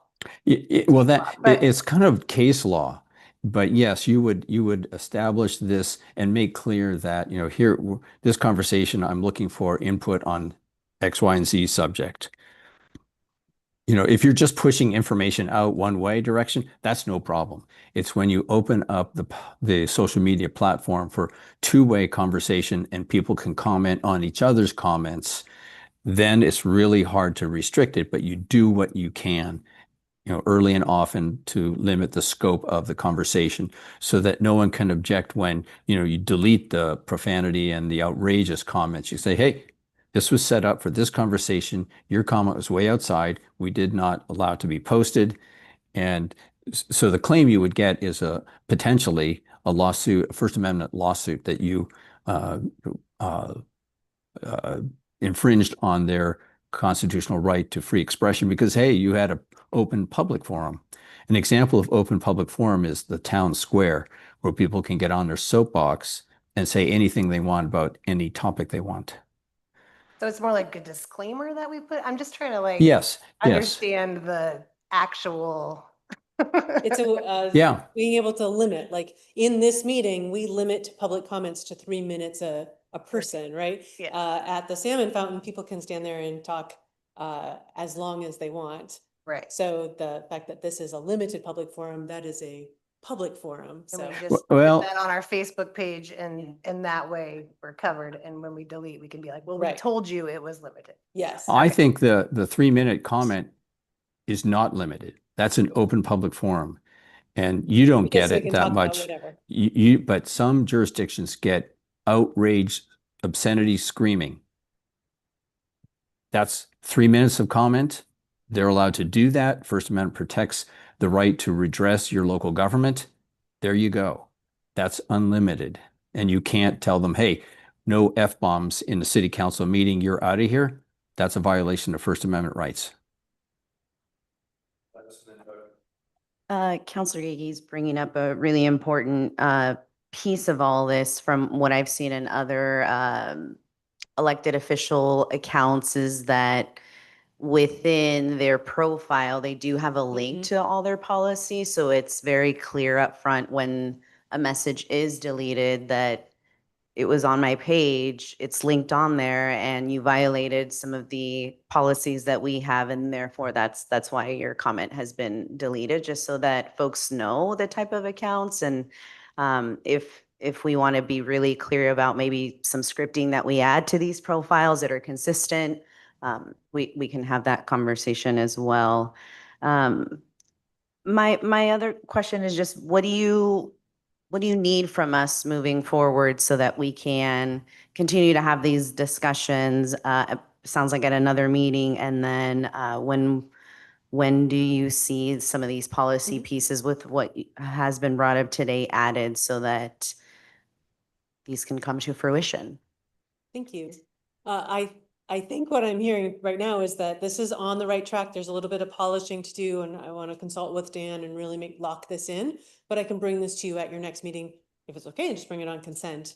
I'll send you the language ahead of time, but it sounds like there are not really major changes you're looking for this. And then once that policy has been adopted, then I'll be asking Jackie Vanderpoy to help set up those accounts and give you a little bit of overview about how the city has worked with those things. So we can work on that last week in February, assuming the policy is approved. Good, and then.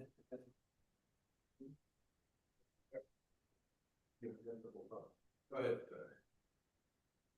ahead. Okay, so lost my train of thought for a second. So I took a League of Oregon Cities training like real early, right after I was elected.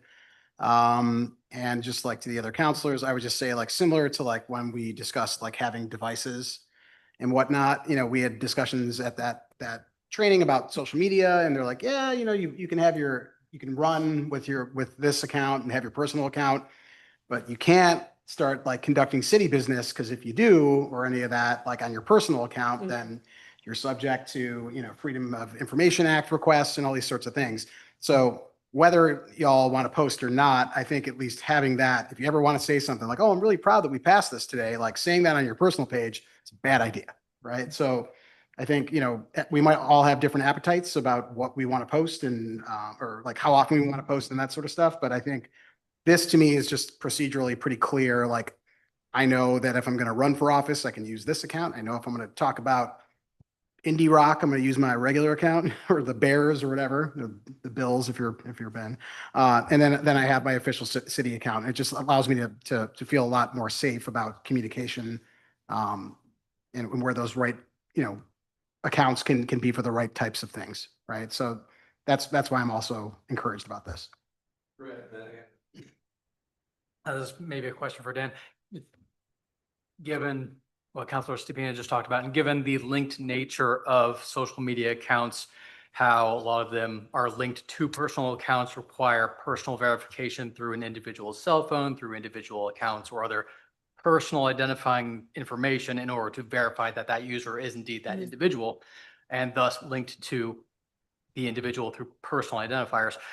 Is there any, or even setting up on people's personal devices, is there any concern or danger in cross-pollination, or call it hacking, of personal devices should elected officials' accounts be used on, say, their personal cell phones or similar outside of non-city approved or provided devices? Yes.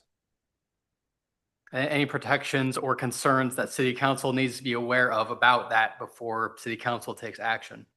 Do not cross-pollinate. Keep your personal device and communications that are personal on it separate from your city device and city communications. Period. Thanks. Thank you. I was just thinking too, maybe this is kind of a Jackie thing when this gets instituted. I really appreciate that it is, optional. It's something that people that want to participate in can, and the people that don't, but maybe on our website where we have bios and stuff, you can, if you are participating in social media, you could have links to your city social media accounts. And if you're not, you could say something like, I don't participate in social media, but you're welcome to email me or talk to me at the grocery store or anything else. I appreciate this kind of ties into the conversation we had earlier with Ellie of like, how are we approachable and how do you contact your city government? And one way is to come up and say hi and start a conversation, or send an email to our city email account, or engage in social media if that's how you want to do it. But maybe that's how we can link people to us and let them know how to communicate with us, is through our bios on the website. Anything else on this topic?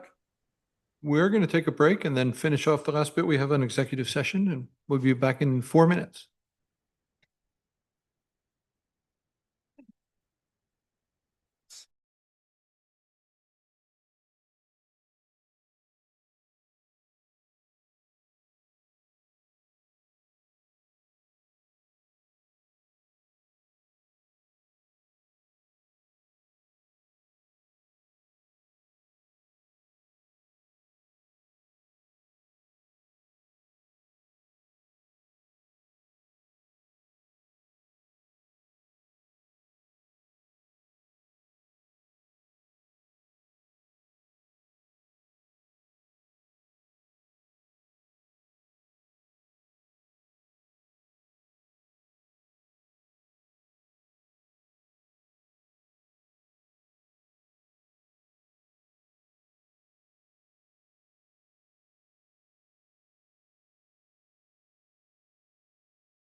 Thank you, Mayor. Before I start, I'd like to turn over to our urban renewal administrator who has some updates for you and a question about an upcoming meeting.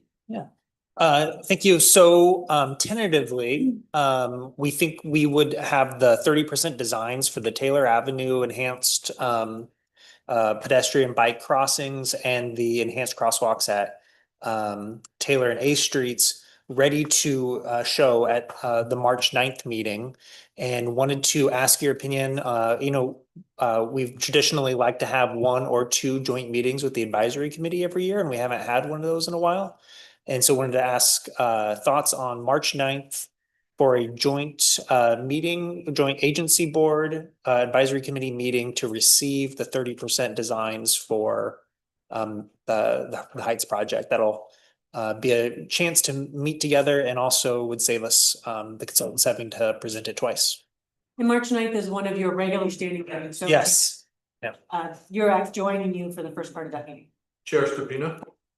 Yeah, Will, thank you. And Will and I discussed this at our meeting last week, and you discussed it with Kate Hoffman as well, right? And yeah, I think it's a tremendous opportunity for us to do this. Like, we don't have a whole lot of chances to do this kind of thing. It seems like this is a great milestone, and a lot of people are asking what's going on with Heights and whatnot. So this is something for us to get together with our valued committee members and celebrate a little bit of the success that we're starting to see with that project. So I'm fully supportive of it, and I hope you all are as well. Others to comment on this? Thumbs up. Super, thank you, and thank you, Will. Just a couple other updates, also logistics.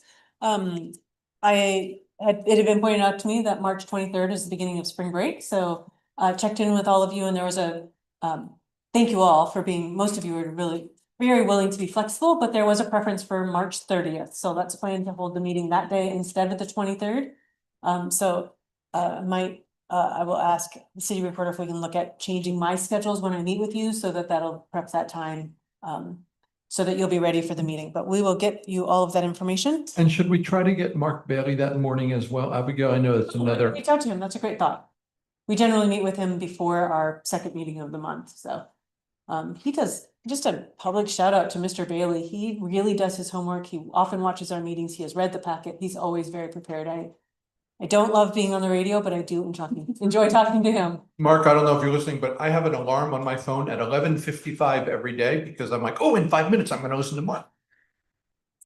Other updates I have for you, our new fire chief, Jeff Rogers, started today. So I didn't want to make him come to this meeting on the very first meeting, but I will do a formal presentation of him, and you get to meet him at the February 23rd meeting. But we're excited to welcome him here and looking forward to working with him. And Chief Damien his last day is the 13th, so the two of them got a week to overlap. And then Chief Damien is actually willing to contract with us, working just in an advisory role and picking up pieces as necessary. So looking forward to continuing working with him, and very thankful to that.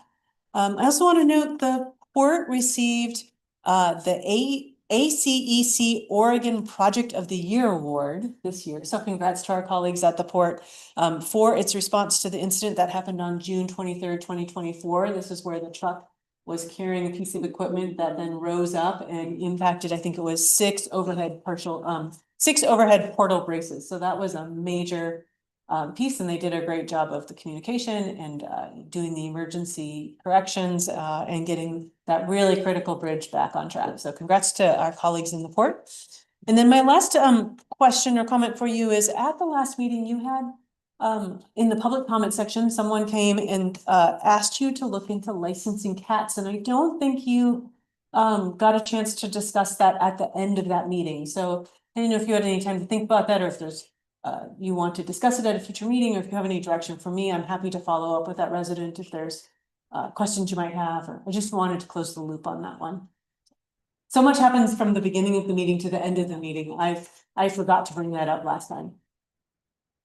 But I feel bad saying this, but I forgot the specifics of what was discussed, is that there wasn't clarity around cats, I think right? there was I'll let everyone chime in, but I went back and watched that piece of it, was just a request to license cats and have some enforcement around felines that don't stay in their own yards. So I think the example shared was a cat named Waffles, who I think had been digging up the garden and actually had gone into this resident's house and had just generally caused damage in her property.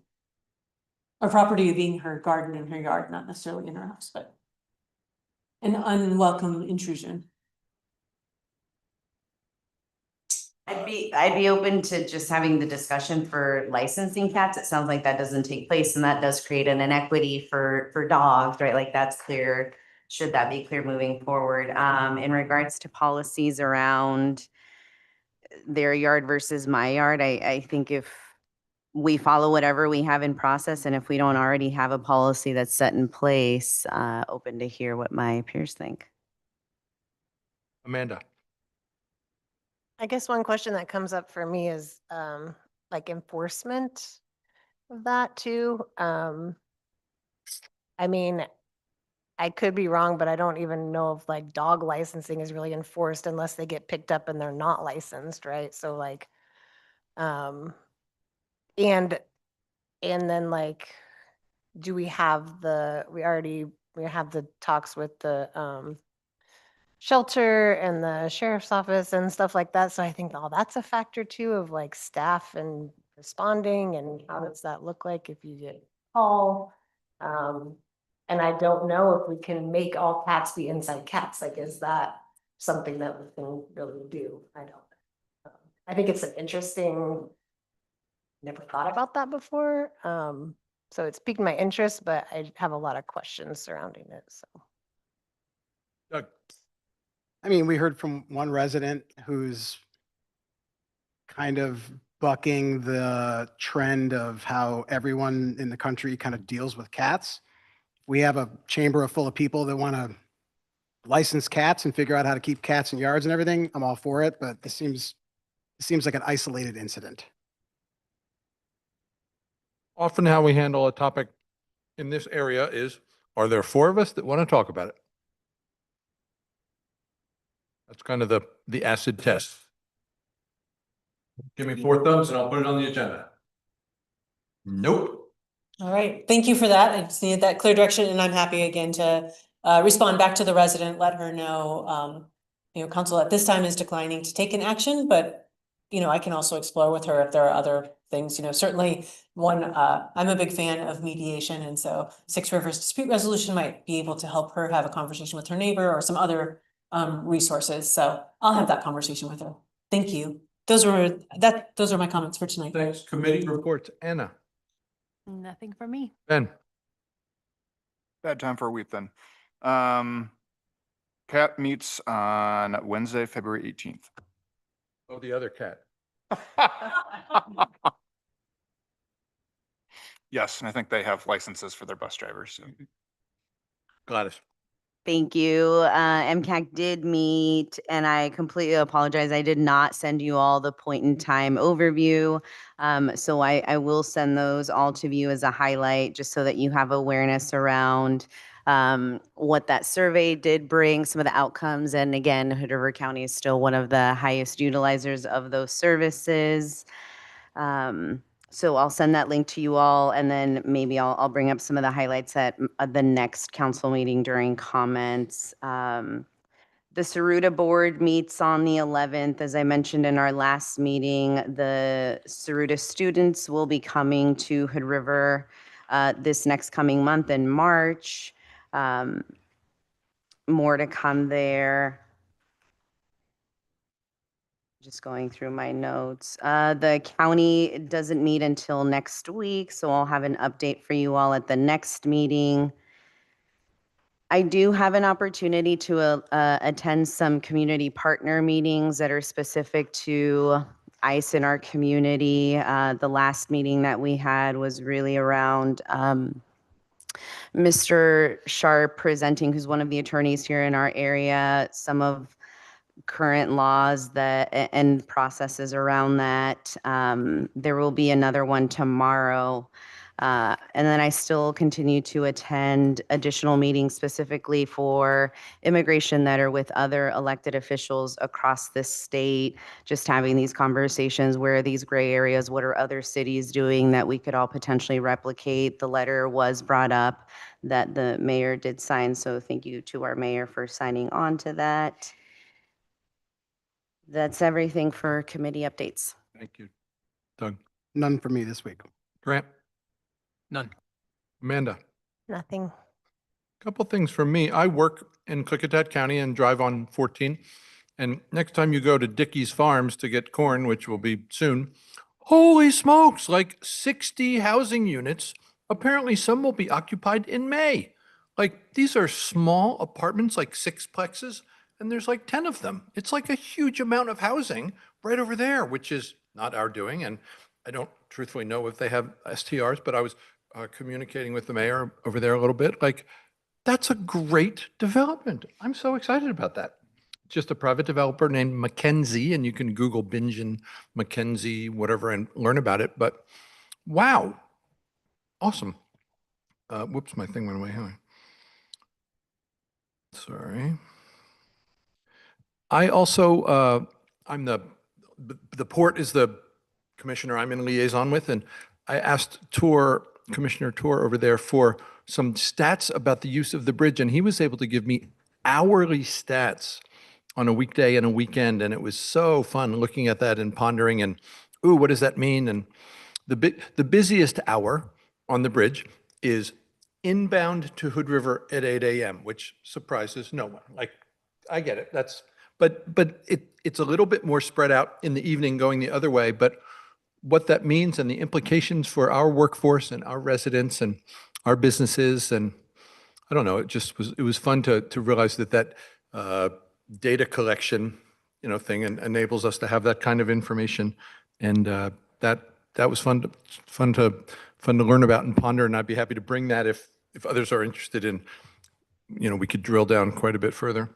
And then finally, I often say that I'm the chair of the Housing Authority. I'm actually the chair of the nonprofit organization that is the development arm of the Housing Authority called CCHC Columbia Cascade Housing Corporation. And we're looking for a board member.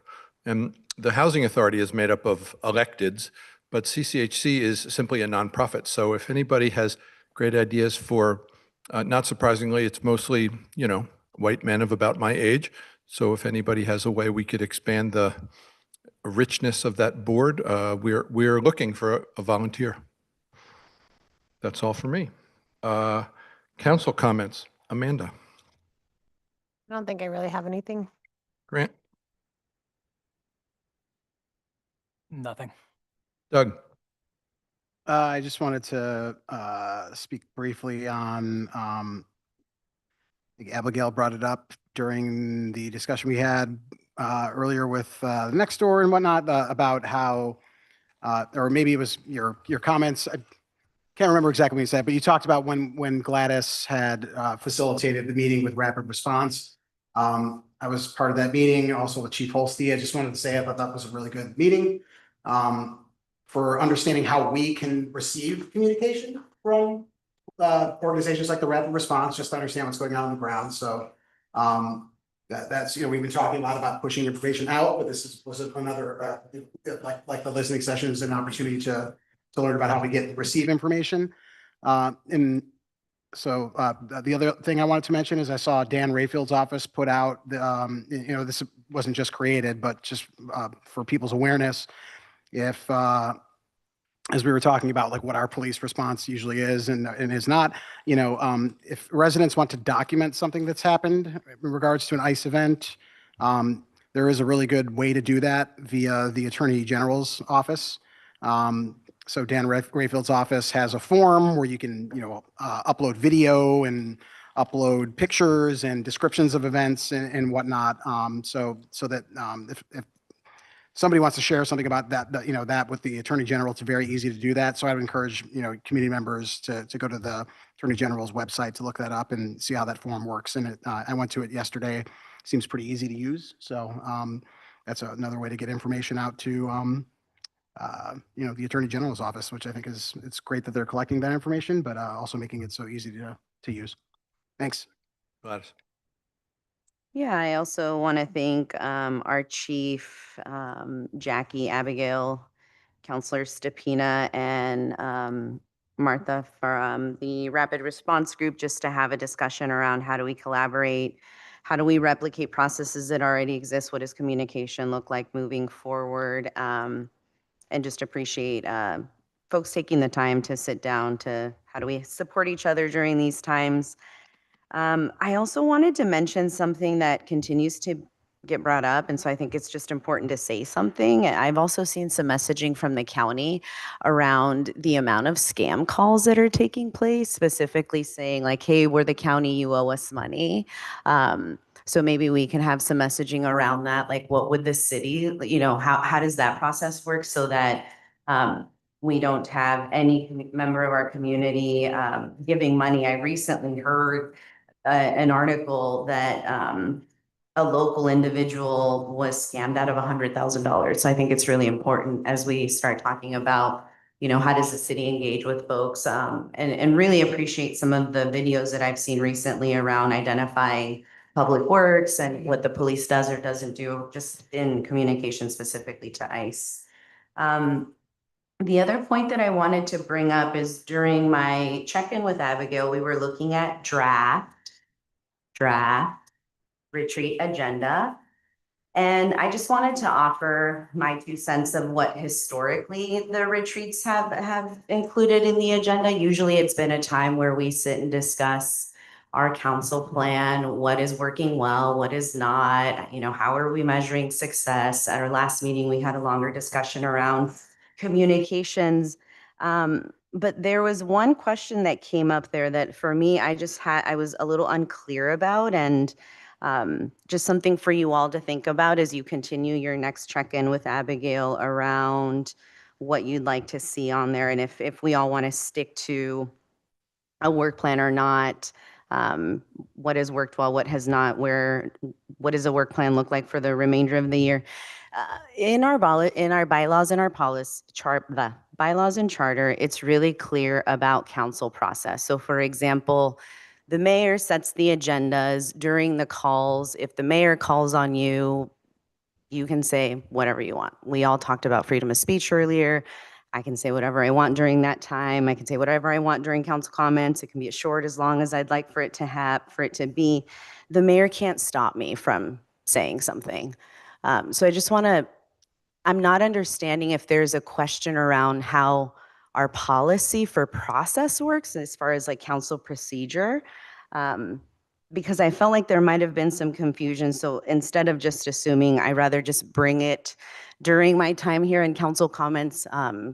Is there clarity around, should we revisit what the bylaws and charter states that gives us that direction? Or was it more of like an interpersonal issue that has happened? So I'm trying to better understand some of the draft items that are coming up in the agenda, and that council has clarity for how our procedures work through our bylaws and our charter. So I just wanted to make note of that, completely open to whatever my peers want to discuss, but there are some policy pieces around the governance and how that works, and that has already been defined. So I was curious if folks wanted to revisit bylaws and charter, in addition to some of the other items that we have discussed for the retreat that's coming up.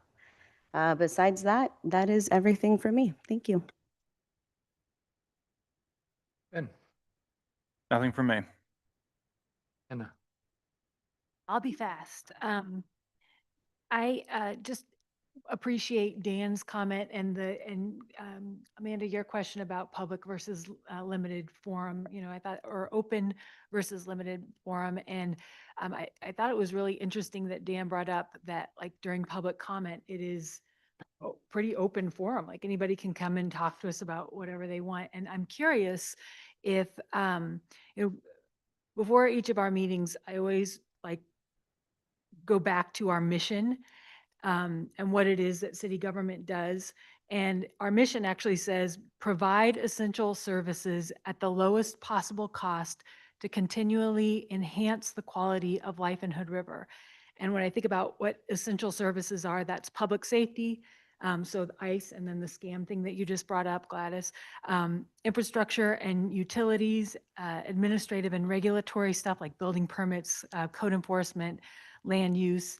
Then there's general administration, which is like our public records and record keeping. And then sometimes Parks and Rec that doesn't overlap with Parks and Rec stuff. But I was just thinking that, I wonder if we might be able to be more efficient in our interactions with our community if they understand what it is that we do and can do for them, and what our role is. And then I was told that, before my time on city council, that when people come for public comment, there was councils previously that would say, state your name, state where you live, generally, and what your comment has to do with the essential services that we provide to the city.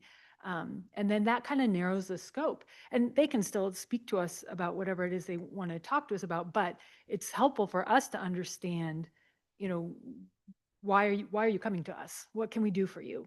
That kind of thing. So just kind of an idea of, maybe in our listening sessions and stuff, I remember, I think Gladys, you had made the point of, we're there to listen to them, but maybe there are things that we should be communicating to them as well. And maybe that's what is our role. And if there's things beyond the scope of city's role that we're being asked to consider, can we provide resources so that we, I don't want to be somebody that's like, oh, that's not our job, but maybe we can say, but here's maybe somebody you can talk to, or here's what we can do to facilitate a connection so that we can help support you. But yeah, that's just kind of what was on my mind with that.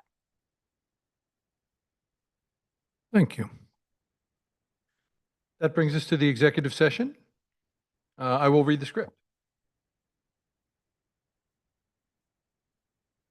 The City Council will now meet in executive session pursuant to ORS 192.661H to consult with counsel concerning the legal rights and duties of a public body with regard to current litigation or litigation likely to be filed. Representatives of the news media and designated staff are allowed to attend the executive session. All other members of the audience are asked to leave the room, and we will end the public broadcast. Representatives of the news media are specifically directed not to report on any of the deliberations during the executive session, except to state the general subject of the session as previously announced. No decision may be made nor final action taken in executive session. The executive session is anticipated to last 25 minutes. At the end of the executive session, the City Council will be adjourned and no action will be taken. We will now discontinue the live feed and recording.